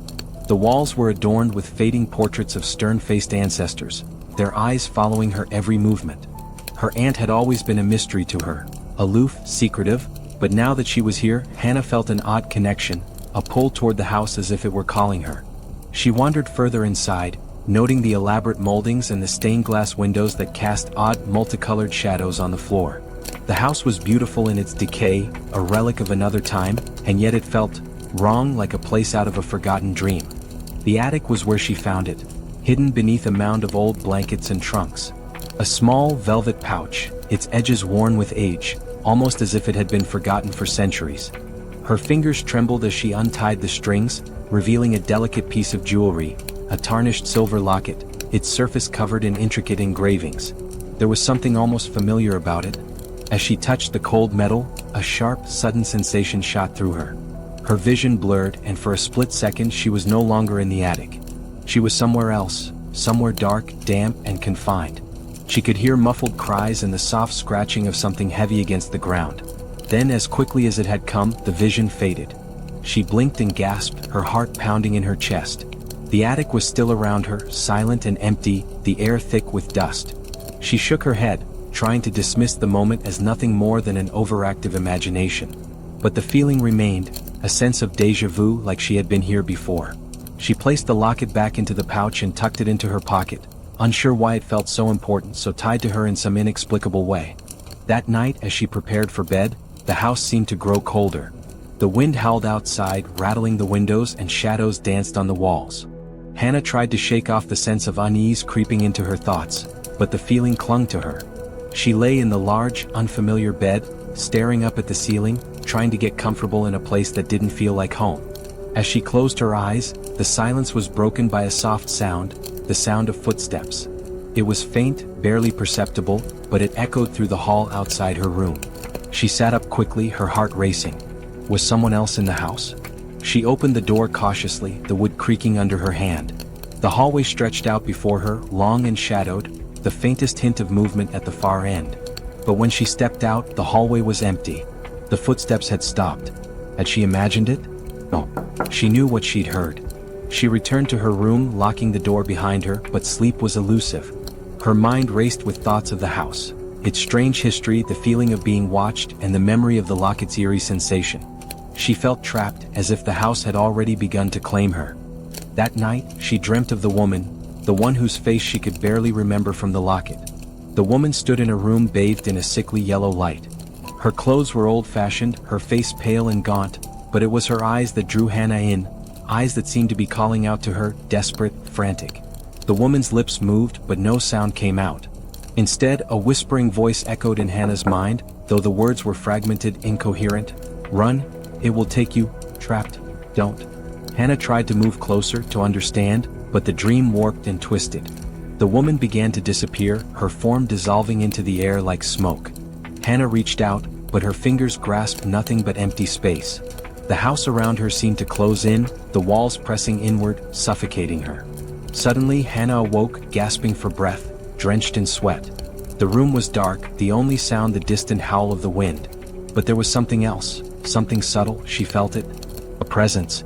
Hannah shook her head, trying to rationalize the dream. It was just a dream. But the haunting image of the woman lingered, and the voice echoed in her mind. She stood up, trembling, and went to the window, gazing out at the stormy night. The lights flickered, casting long shadows in the room, and for a moment, she could have sworn she saw a figure standing in the yard, watching her. The oppressive silence of the house seemed to grow thicker as night fell, wrapping around Hannah like a suffocating blanket. The wind outside rattled the windows, but it was the quiet within the house that unsettled her. Every creak, every groan of the old wooden beams echoed loudly in the stillness. Hannah tried to convince herself it was just the house settling. It's old, she reminded herself. It's going to make strange sounds. But still, the unease gnawed at her, a deep, lingering discomfort that she couldn't shake. As she lay in bed, her eyes staring up at the shadowy ceiling, a whisper of a sound reached her ears, a soft scraping like nails against wood. She froze, her body tense, straining to listen. The sound grew louder, closer. Someone was walking down the hallway. Oh, she wondered, her pulse quickening. She sat up, slowly, carefully. Her heart was beating faster than it should. She swung her legs off the bed and padded across the cold wooden floor, opening her bedroom door just a crack. The hallway was shrouded in darkness, the flickering candlelight casting twisted shadows on the walls. The footsteps had stopped, but the air felt heavy, oppressive. The silence that followed was worse than the sound of the footsteps. It was the silence of something waiting. A chill ran down her spine as she closed the door and locked it behind her. No more checking. Trying to shake the paranoia, she crawled back into bed, wrapping herself in the thick, comfortless blankets. But sleep didn't come easily. Her thoughts were a whirlwind of confusion and fear. The locket, the woman in her dreams, the sound of the footsteps. It's all connected, isn't it? Finally, her exhaustion overtook her, and she drifted into a restless sleep. The next morning, Hannah woke with a start, the sun barely creeping through the heavy curtains. She rubbed her eyes, trying to shake off the lingering remnants of the nightmare. For a moment, she was disoriented. The room felt different, darker, colder, as if something had changed while she slept. She blinked, trying to gather her bearings, but when she pushed herself up in bed, she froze. The furniture was not where it had been. The large, ornate dresser she had placed against the far wall was now next to the window, blocking the sunlight. The mirror that had once been perched above the dresser was now leaning against the opposite wall, reflecting the room at an odd angle. Even the bed, which had been against the left wall, was now placed in the center of the room, facing a different direction altogether. She stood up, her feet cold against the wooden floor. This isn't possible, she thought. She walked over to the mirror, her reflection warping as she approached. Her heart stopped. The face staring back at her wasn't her own. It was the woman from the dream, the one who had been trying to warn her. The woman's eyes were wild, terrified, and her expression was so full of pain that it made Hannah's chest ache. The reflection didn't move the way she did. The woman in the mirror seemed to be trapped, staring out from some distant past, reaching for something just beyond her grasp. Hannah stumbled backward, gasping for air. The mirror remained still, reflecting the changed room and the strange figure standing in it. This is impossible. Her breath hitched as she looked away from the mirror, only to find that the rest of the room seemed to blur. The familiar objects, the old rug, the small writing desk, everything was just slightly off, displaced in a way that made her doubt her own perception of reality. Was the house alive? She couldn't stay in the room any longer. There was no time to waste. She had to check out the rest of the house, to prove to herself that she wasn't losing her mind. Hannah walked down the narrow hallway, each step creaking loudly in the silence. The house felt heavier now, the shadows thickening like a tangible presence, and the air seemed to buzz with static, as if the house was pulling her into its own rhythm. She stopped at the end of the hall, her hand trembling as it hovered over the doorknob of the large dark wooden door. The sounds from the night before, the footsteps, the scraping, were still fresh in her mind. Her fingers curled around the doorknob and turned it. It was locked. Frowning, she twisted harder, but it wouldn't budge. The lock was firmly set in place and she couldn't find the key. She knocked on the door, then pushed against it with her shoulder, desperate to get inside. Nothing. A sudden sense of claustrophobia swept over her. The walls of the hallway felt like they were closing in. She spun around, her eyes scanning the empty space. The long stretch of hallway, normally so quiet, now felt suffocating, as if every inch was filled with something unseen. As if the house was watching her. Then, just as quickly as it had come, the feeling of pressure lifted. She released the door handle, taking a few steps back to clear her mind. But when she turned to leave, she was stunned. The door, the one she had just tried to open, was now locked from the inside. Her stomach twisted, and a sense of dread flooded her chest. She reached for the handle again, but it wouldn't move. Something was wrong. The house was actively trapping her. As the day passed, Hannah couldn't shake the feeling that the house was changing around her, shifting like a living organism. The furniture kept moving, the rooms subtly rearranging themselves when her back was turned. She couldn't trust her own eyes, and the more she tried to make sense of it, the more everything felt like a nightmarish game she was losing. She returned to her room, exhausted from trying to make sense of the strange, unexplainable events. She locked the door again, this time making sure the bolt was secure. But when she woke up, it was already morning. The light outside looked different, too bright, too vivid. She checked the clock on the wall, 11 a.m. But it couldn't be. She had just closed her eyes a few moments ago. Had she slept for hours? Or was time simply playing tricks on her? The house, she realized, was not just rearranging itself physically. It was warping time, trapping her in an endless loop where she couldn't trust anything. She stood frozen by the window, staring out at the rolling hills beyond the property. The house was closing in on her, and the more she tried to escape, the more she was pulled back in. This was only the beginning. Hannah sat at the small wooden desk in the study, her fingers nervously brushing through the yellowed pages of old documents, photos, and books scattered across the room. She had spent the entire morning combing through the house's history, desperately searching for answers. The constant sense of dread was beginning to take a toll on her. She felt like the walls were closing in, whispering secrets she wasn't ready to hear. Yet, something in her refused to leave. Her curiosity, or perhaps the need to understand why she had been drawn to this house in the first place. The house, built in the 1800s, had been home to generations of families who had mysteriously vanished or met gruesome ends. So far, every page she had turned revealed more death, more tragedy, stories of children who wandered off never to return, of couples who disappeared without a trace. But no story had ever quite gripped her like this one.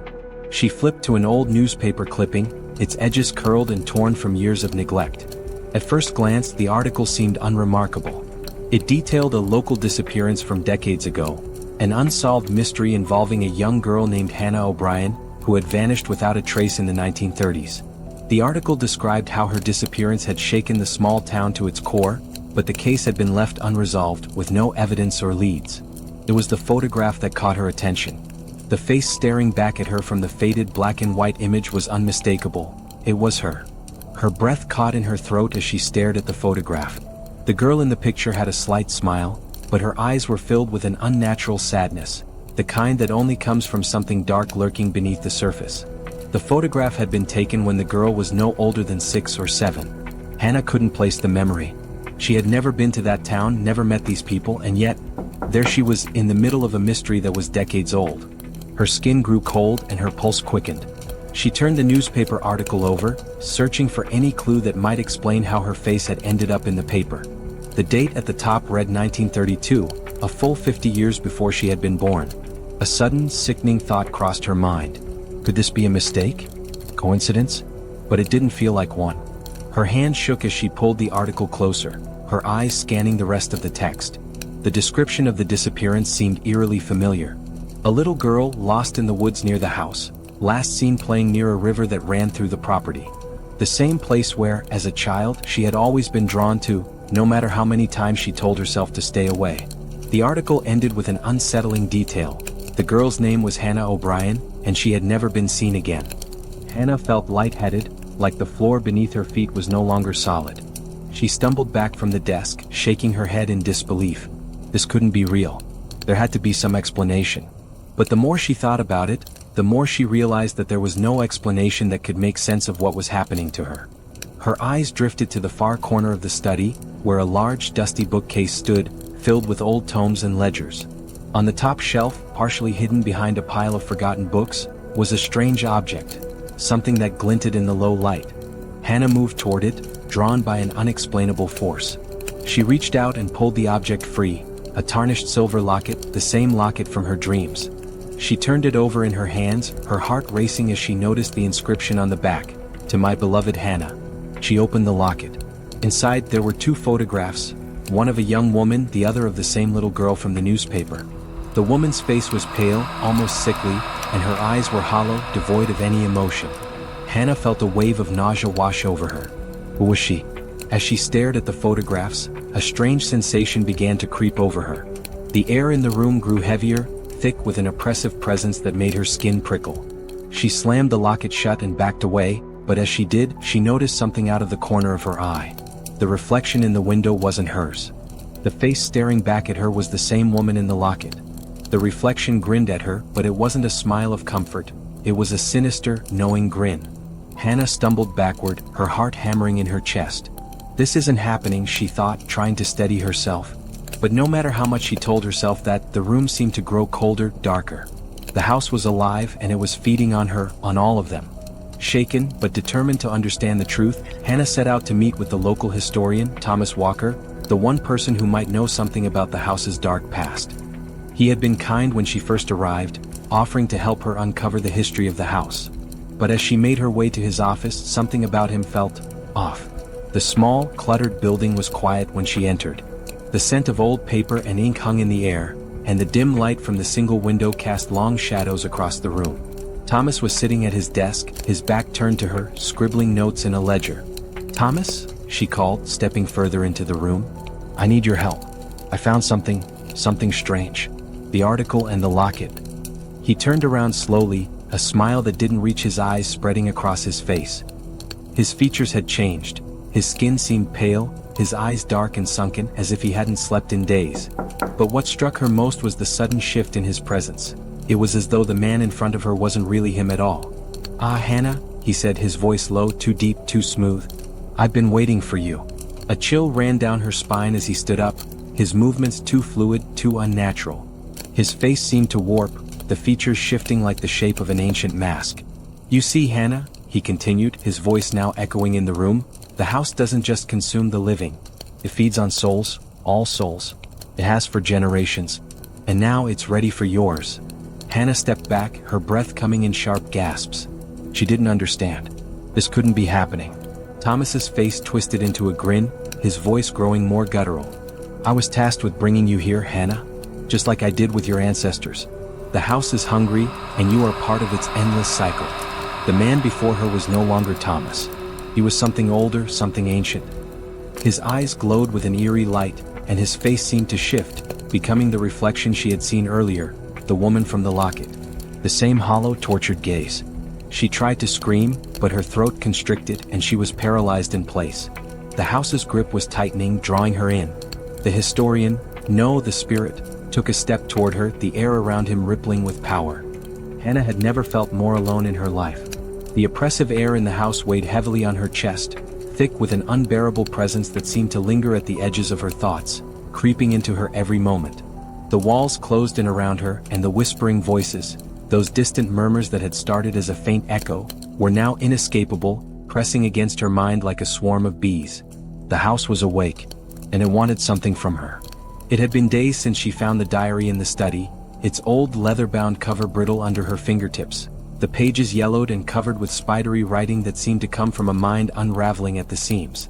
She had read the words over and over, piecing together the fragments of a horrifying truth. The house was not merely a place of death, it was a creature, a living organism that fed on human souls, and even more insidiously, it fed on emotions, fear, guilt, sorrow. The worst part? It had been doing so for generations, feeding off the inhabitants' despair to grow stronger. But even with this knowledge, Hannah couldn't shake the feeling that something far more personal was happening to her. Something inside her was unraveling, something dark that the house was gently coaxing to the surface. It started quietly. At first, she heard faint voices, soft whispers of names she didn't recognize, muffled and distant, almost as if someone was calling out to her from far away. She dismissed them, chalking them up to the stress of being in this cursed house, the isolation gnawing at her sanity. But then the voices began to grow louder. Hannah, it's me, you need to listen. The voice was familiar, but not in any way she expected. It was her grandmother, or rather, it sounded like her grandmother. But that was impossible. Her grandmother had died years ago. Hannah, help me, we're trapped, we can't escape. Her heart pounded in her chest as the voice reverberated through the room. She turned quickly, scanning the dim corners of the house, but the silence that followed was thick with menace. The momentary sense of comfort that hearing her grandmother's voice once gave her was now gone. The tone, the urgency of the plea, it was wrong. Something about it didn't feel right. Hannah, the voice whispered again, this time colder. It's not just me. We're all here, and it's your fault. She felt her stomach lurch, a wave of dizziness sweeping over her as the walls seemed to shift. Shadows grew long and distorted, moving in ways that didn't make sense. Her mind struggled to grasp what was happening. Was it her mind? Or was it the house twisting her perception? The reality she thought she knew was crumbling before her eyes. The voices of the trapped souls. The hallucinations became more vivid as time wore on, and soon Hannah was no longer sure if she was dreaming or awake. She would hear the voices at night, in the quiet dark, coming from every corner of the house. But it was when she ventured into the attic, the room that had once felt safe with its untouched secrets, that the voices intensified. Her footsteps echoed in the narrow, dust-laden space as she ventured into the attic for answers. But as she reached the farthest corner, the voices hit her all at once. Dozens of voices, soft, desperate, and growing louder, filled her ears. Hannah, you don't belong here. Leave, now. Help us, we can't get out. But then the voices shifted, turned darker, angrier. They weren't her loved ones anymore. These were strangers, victims, their voices twisted with malice and resentment. You're here to take what we've lost, one voice spat, its words venomous. We were alive once like you. Another, hoarse and desperate, added, you will never leave, Hannah. You belong to us now. The words were disorienting, filling her with dread, as if the very air around her was alive, vibrating with the energy of these trapped souls. The realization hit her like a physical blow. These weren't just echoes of her own memories, they were the souls of the house's previous victims. They were angry. They were resentful. And worse, they were beginning to speak to her in unison, their voices like a collective, oppressive force. They didn't want to help her. They wanted her to join them. You need to give us someone, one voice intoned, its tone almost a chant. A sacrifice, someone else to fill the hole that you've made. Hannah recoiled, her breath coming in shallow gasps. She had heard them right, they wanted her to sacrifice someone, to release them from their torment. The weight of their demand crushed her, pulling at her resolve. Was this what the house wanted? A life in exchange for freedom? Could she bring herself to do it? But she knew deep down that they weren't just asking. They were demanding. Fighting to maintain her sanity, Hannah fled the attic, her mind racing with fear and confusion. She didn't know what was real anymore. The house had twisted her perceptions, manipulated her emotions, and now it was feeding on her. But there was one more piece of the puzzle she hadn't uncovered. After weeks of searching, something inside the old diary, the very one that had described the house's sinister nature, caught her eye. A passage she had previously missed, buried in the middle of the pages. It detailed the house's true origins, a history far more terrifying than anything she had read before. The house, it turned out, wasn't just a place where souls were trapped. It had been designed as an experiment. Built by a mad scientist, Dr. Alden Cates, who had been obsessed with the idea of creating a living, breathing house. A house that could feed, that could live off the emotions of those who entered it. Souls weren't merely housed here, they were the fuel for the house's existence. Dr. Cates had used human emotions, fear, despair, guilt, as his source of energy. But he hadn't stopped there. The house was a machine, a living organism built to accelerate its hunger. The more the inhabitants suffered, the stronger the house grew, until it could consume not only the living but the dead as well.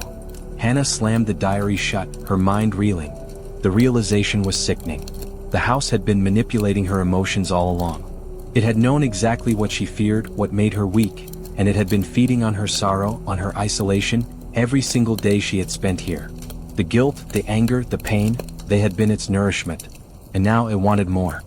Hannah sat by the dimly lit fireplace, staring at the crackling fire as the shadows danced along the walls of the living room. The house had been silent for hours, almost unnervingly so. The walls felt still, but the air was heavy with a suffocating tension she could feel pressing against her chest.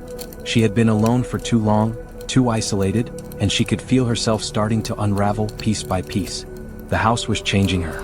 It was feeding on her sorrow, her fear, her guilt, and it was only getting stronger. Suddenly there was a knock at the door.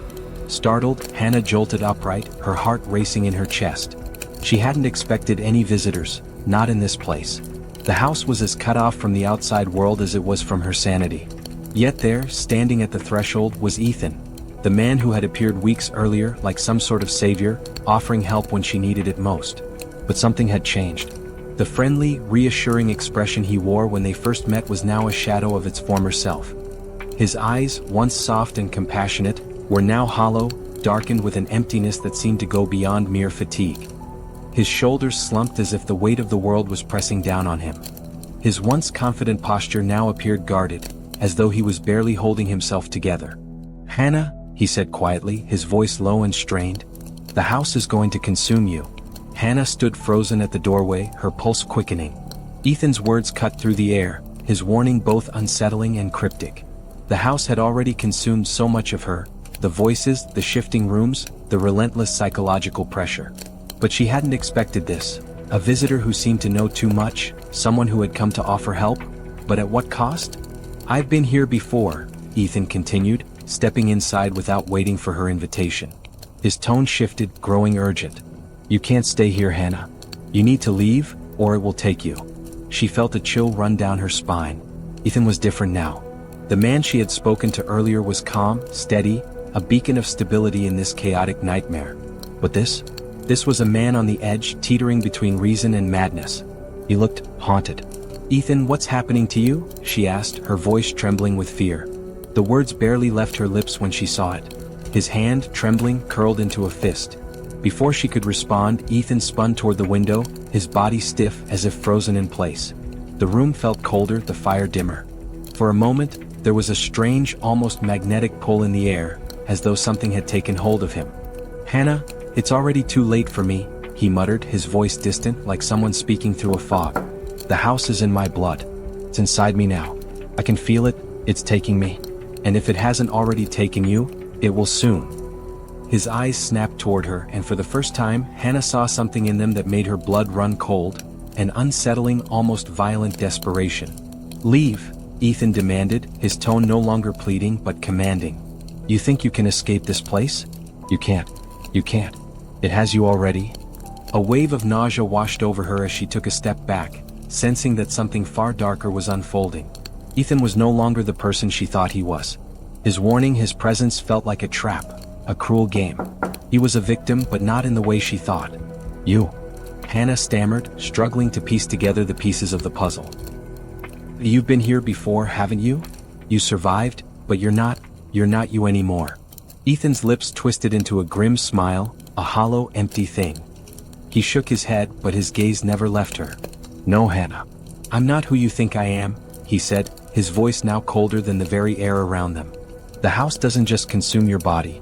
It consumes your soul, your mind, your memories. And when it does, it makes you part of it. Forever." Hannah recoiled, her eyes wide in disbelief. Her heart thudded painfully in her chest. What are you saying?" she whispered, her voice barely a breath. I was part of the house's collection," Ethan revealed, his voice almost detached now, like he had resigned himself to the truth.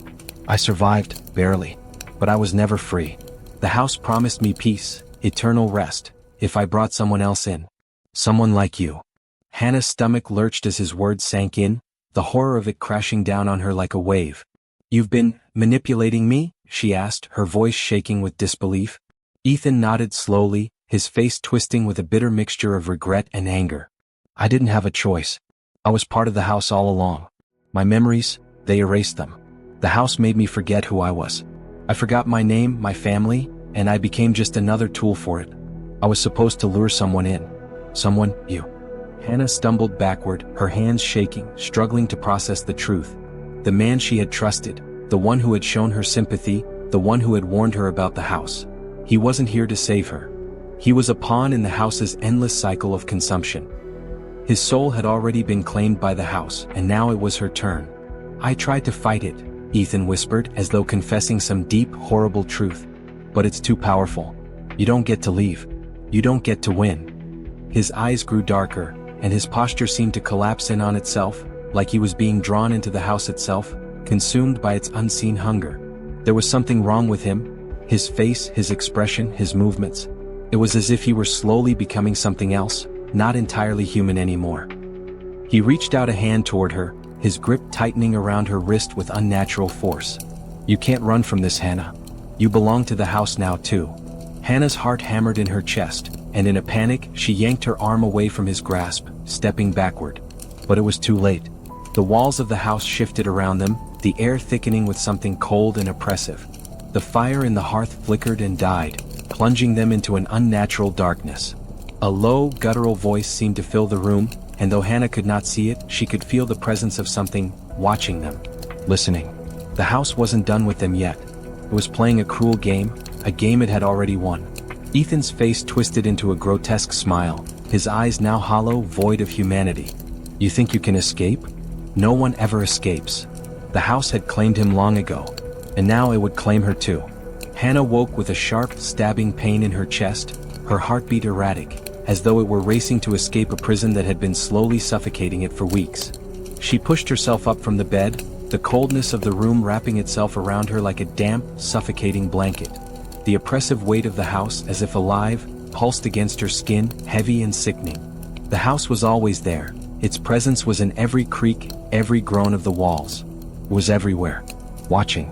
A soft shiver ran down her spine as she made her way to the mirror. Her reflection stared back at her, eyes wide with exhaustion and fear. But something was wrong. Very wrong. Her skin was changing. The pale skin she had once known as her own was now mottled with dark, bruised veins, thin black lines running beneath the surface, snaking their way from her arms to her face. Hannah recoiled, her hand instinctively reaching to touch the veins, but the moment her fingers brushed her skin, the pain surged like an electric shock.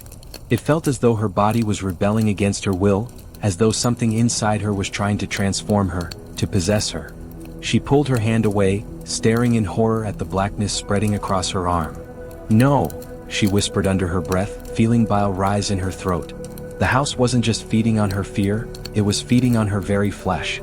Slowly, relentlessly, it was claiming her. She could feel it inside her, seeping through her bones, corrupting her from the inside out. The panic surged again, but this time she didn't scream. She couldn't. Her voice felt too small, too powerless against the monstrous force that was taking root within her. Days passed and the transformation only grew worse. The black veins spread further, reaching up her neck, creeping beneath her jawline, making her feel as though she was losing herself to something unnatural. She tried to mask it with long sleeves and scarves, but there was no hiding the changes. The way her eyes seemed to dull, her once vibrant skin now graying with sickness. She could feel the house's influence weaving itself deeper into her, like roots digging into the soil of her very soul. One morning, as she stood in front of the cracked mirror, she noticed something else. Her reflection wasn't right. Her eyes were glassy, distant, not quite her own. And for a brief moment she saw something, or rather someone, else staring back at her, a woman she didn't recognize. The woman's face was twisted in agony, her skin pale and drawn tight as if she had been tortured, her eyes black pits of endless suffering. The image vanished as quickly as it had come, but the feeling of wrongness remained. Hannah staggered back, gripping the edge of the counter for support. The house was changing her, not just physically but mentally as well. The line between what was real and what was a part of the house's dark influence was blurring, and it terrified her more than anything she had felt before. In her desperate bid to escape, Hannah found herself drawn to a new part of the house, the cellar. The house's endless corridors had begun to feel like a maze, each turn a reminder that she was not just lost in the house but trapped in its mind. Desperation had clawed its way into her chest, and one night, as the house groaned with its ominous, guttural sounds, she stumbled upon something new, a hidden tunnel behind a rotting shelf in the basement. It was narrow, damp, and dark, but it offered something the house never had, the promise of escape. She felt her pulse quicken, hope blooming inside her chest like a flower finally given sunlight. She could leave. She could finally leave. Without a second thought, she crawled into the tunnel, the walls of dirt closing in around her as she moved forward, the distant hum of the house fading into silence. The further she went, the more she felt that she was leaving it behind. This was her chance. The tunnel was long, twisting in ways that made it feel like it was taking her further and further away from the house's suffocating grip. But then something changed. A noise, a soft scraping like something moving just out of sight. The ground beneath her feet seemed to tremble. She paused, glancing behind her, but the darkness held only shadows. When she turned back, she found that the tunnel ahead had vanished, replaced by the familiar walls of the house. She was standing in the living room. No. Her breath caught in her throat as she blinked rapidly, disoriented. How had she gotten here? The last thing she remembered was the tunnel, the desperate, clawing hope that she was leaving. The walls of the room seemed to breathe, expanding and contracting in time with her racing heartbeat. The same room she had entered hours ago, but she had never left. Hannah's chest tightened with panic. The tunnel had looped her back into the house, into the same room. The house was playing with her, toying with her perception, manipulating time itself. She stumbled backward, her head spinning as the room seemed to close in on her. There were no windows, no doors, only the oppressive weight of the walls pressing against her mind. She was trapped. The house was not just an unyielding structure of brick and wood. It was a labyrinth, alive, sentient, and it was pulling her deeper into its web. She tried to convince herself it was just a trick of her mind, that perhaps she had been sleepwalking, or maybe she had misremembered the layout of the house. But when she attempted to leave the room again, she found the door had been locked from the inside. It had never been locked before. With every attempt, the house shifted around her, as though it was reading her movements, anticipating her every step, redirecting her to places she didn't recognize.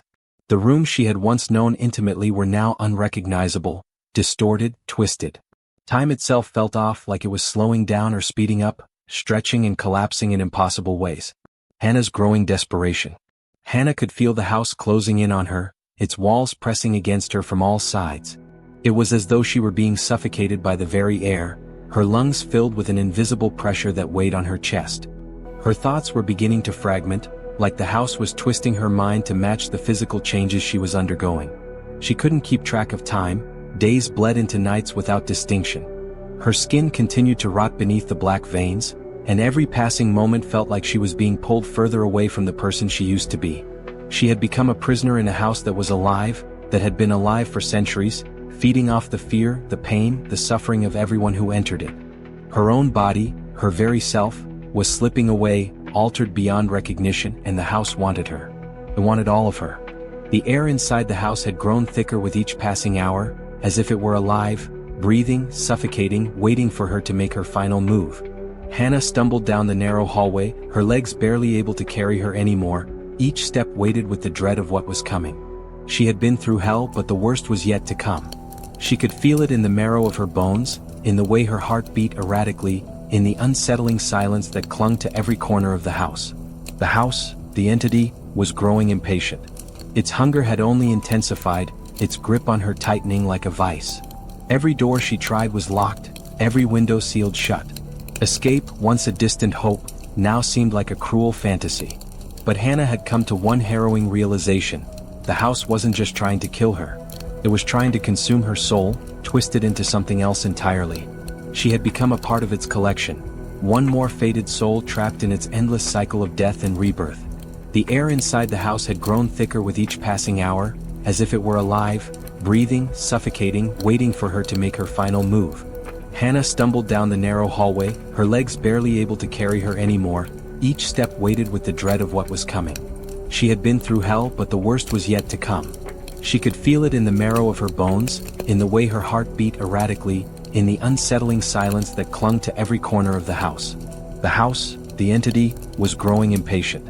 Its hunger had only intensified, its grip on her tightening like a vice. Every door she tried was locked, every window sealed shut. Escape, once a distant hope, now seemed like a cruel fantasy. But Hannah had come to one harrowing realization. The house wasn't just trying to kill her. It was trying to consume her soul, twist it into something else entirely. She had become a part of its collection, one more fated soul trapped in its endless cycle of death and rebirth. Hannah's breath caught as she rounded a corner, her heart nearly stopping in her chest. She froze. The figure at the end of the hallway, it couldn't be. It looked like her. Exactly like her. But there was something wrong. The woman standing there was pale, almost sickly, her eyes hollow, black voids that stared back with an unblinking, unnatural intensity. Her clothes were the same, her posture identical, her hair falling the same way, but the woman's presence was suffocating, foreign. She wasn't real. It was like looking into a shattered mirror, a reflection so twisted it made her skin crawl. The doppelganger raised its hand slowly, an eerie smile spreading across its lips. A smile that was entirely wrong. No. No, Hannah whispered, backing away. But the clone moved toward her, each step impossibly silent, its smile growing wider, more malicious. Hannah's breath became shallow as she staggered backward, her mind racing. It can't be real. It can't be. But there it was, the doppelganger, a soulless version of herself, reaching out with hands that were not hers, the same voice whispering her name with a mocking undertone. Hannah? The voice sent shivers down her spine. It was hers, but it was wrong. It lacked warmth, lacked life, and instead carried an edge of cold, calculated malice. The clone followed her relentlessly through the halls, always a few steps behind, always just out of reach. It began to invade her mind, whispers at the edge of her consciousness, voices that felt like her own but said things she never would. The clone began to steal her memories piece by piece. It whispered fragments of her childhood, small, personal details no one else would know. At first, Hannah tried to push it away, but soon the memories started to blur. Was it her memory? Or was it the clone's twisted version? Why can't I remember? She had grown used to the house's ability to manipulate her perception, but this felt like something far darker, far more deliberate. The clone wasn't just haunting her, it was trying to become her. One night, in a moment of exhaustion, Hannah collapsed on the floor of the living room. Her body ached, her mind screamed for release. She closed her eyes, willing herself to escape the nightmare, but when she opened them again, the clone was sitting beside her, its cold eyes staring directly into hers. "You've already forgotten," it whispered softly. "You've already lost." Hannah felt a wave of despair sweep over her. Was this what she had become? Was she so far gone that she couldn't even tell what was real anymore? The clone had already taken so much from her. The last shred of who she had been was slipping away like sand through her fingers. In a fit of madness, driven by desperation, Hannah fled into the basement, her only thought to escape. There, hidden beneath the house's cold stone foundation, she found an old, rotting journal. The pages were brittle, the ink faded, but as she skimmed through them, her heart pounded faster. The words described something chilling. A cycle, an endless cycle of rebirth. The house was not just a trap for the living, it was a prison for the soul. And it had always been this way. The last entry struck her like a blow to the chest. Hannah, you have been here before. Your soul has been consumed time and time again. Each time you are reborn anew only to fall into the same trap. The house feeds on the newness of each reincarnation, on your innocence, your hope, your will to fight. And each time you lose more of yourself. The house consumes you until there is nothing left. Hannah's knees gave way and she collapsed to the cold floor, gasping for air. The truth hit her like a wrecking ball. She had been through this before. She had been consumed before. The version of herself standing before her wasn't a mere clone, it was her past self. The house had kept her in a constant loop, feeding on her soul each time she was reborn, twisting her into something unrecognizable, until she was no more than an empty shell, a doppelganger of her former self. She could feel the walls of the house closing in around her. It wasn't just her body that had been corrupted. The house had eaten her soul, and this version of her was nothing more than a decaying echo, a new vessel for its insidious hunger. The clone now stood over her, its face warped with the same haunting smile. You've always been part of this, it said, its voice like the sound of nails on a chalkboard. Every version of you. And now it's time for you to join us. Forever. Hannah stood, her body shaking with both fear and rage. The clone, the house, it was all part of the same monstrous force, a never-ending cycle of destruction. Her own soul had been consumed countless times. But not this time. With every ounce of strength she had left, she raised her hand toward the clone, the doppelganger that was slowly stealing her very essence. No, she whispered, her voice hoarse but firm. I am not yours. The clone's face contorted in fury as it lunged toward her, but Hannah, filled with newfound resolve, pushed it back. She didn't know how much longer she had, but she would not let the house consume her. She would not be its prey again. The air in the house had grown heavier, suffocating in its stillness. Each creak of the floorboards, each whisper of wind, felt like an exhalation from the house itself, waiting for the inevitable. Hannah's body trembled and her mind raced, but there was nothing left to fight. The house had already broken her, twisted her into something unrecognizable, a prisoner of its insidious power. The clone, the twisted reflection of herself, had almost been the end. But as much as she wanted to break free, she was already too far gone. She felt her very soul slipping away inch by inch. She stumbled through the house, knowing she was being watched, the house's presence pressing on her from every corner. The walls seemed to breathe, the dark shadows of the past creeping from beneath the floors, curling around her ankles, tugging at her thoughts. Her heart pounded in her chest, but it was no use. Every door led her back to the same cursed room, every escape route was an illusion, and every breath felt like it would be her last. And yet, despite the overwhelming sense of dread, something inside her still fought back, a flicker of defiance deep within her. In the center of the grand foyer, bathed in the cold light of the flickering candle sconces, Hannah collapsed onto the floor, her hands trembling as they clawed at the stone beneath her. She closed her eyes, but the whispers of the house pressed in from all sides, louder now, like a cacophony of voices demanding to be heard. "Why can't you leave?" a voice hissed from the walls. She looked up, her breath shallow. The house had been toying with her for so long, twisting her perception, making her question reality. But there was something different now, a shift in the air. The whispers turned to laughter, a low, mocking sound that seemed to echo from the very foundations of the house. Then the voice changed, its tone deeper, more powerful. It was no longer a whisper, but a command. "Hannah," it said, "you've been trying to escape, but there's nowhere to go." Hannah's body tensed. It wasn't a ghost. It wasn't a spirit or a cursed presence. It was the house itself, alive, conscious, and speaking to her. She stood slowly, a chill crawling down her spine. "What do you want from me?" she whispered, her voice trembling. The house responded in a low, rumbling voice that seemed to come from every direction, surrounding her, suffocating her. "I don't want anything from you. You want something from me?" Hannah's eyes widened. She felt as if the very walls were closing in around her, the floor beneath her buckling with an invisible force. Suddenly, the temperature dropped and she was plunged into darkness, her heartbeat thudding painfully in her ears. A cold wind brushed against her skin, and she felt the sensation of being watched, not by a ghost, not by the house, but by something far older, far more malevolent. "I don't understand," Hannah whispered. "Please, let me go."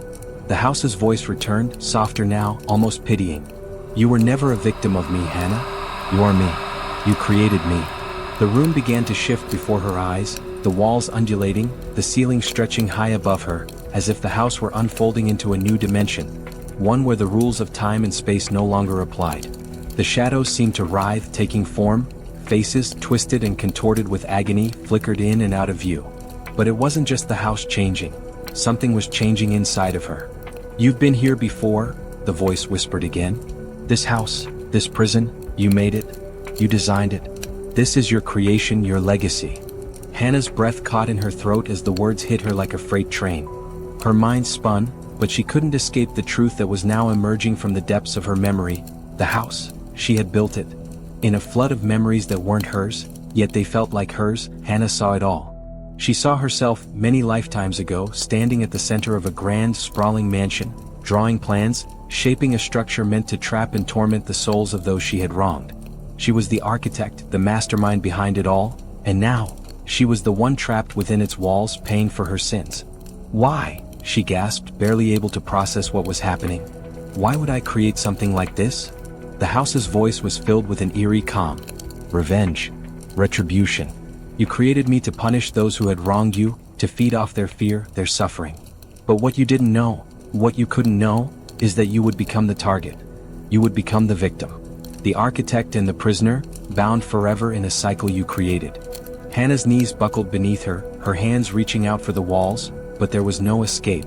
She could feel her humanity slipping away, her very essence being torn apart as the house's power flooded her veins. "You were never a victim," the house whispered again, its voice no longer mocking but triumphant. "You were always the one in control. Until you weren't." Before she could even process the full weight of this revelation, the walls seemed to pulse with a life of their own. The floor cracked open beneath her feet, and an immense pressure pulled her downward as if the house was sucking her in, consuming her, swallowing her whole. "Stop!" she screamed, but it was futile. The house had already won. It had always won. The ground beneath her gave way completely and she fell, plunging into an abyss of darkness, her body twisting and contorting in unnatural ways. The sound of the house's laughter echoed around her as she was drawn further into the very walls that had once held her hopes, now crushing them to dust. And then there was nothing.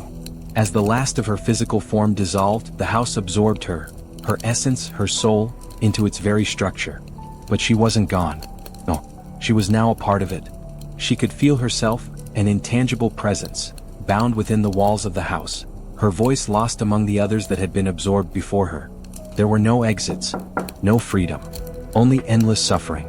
From within the walls, her voice whispered, not her own voice, but the collective, haunted whispers of every soul consumed before her. The house doesn't just eat souls, it makes them. And so,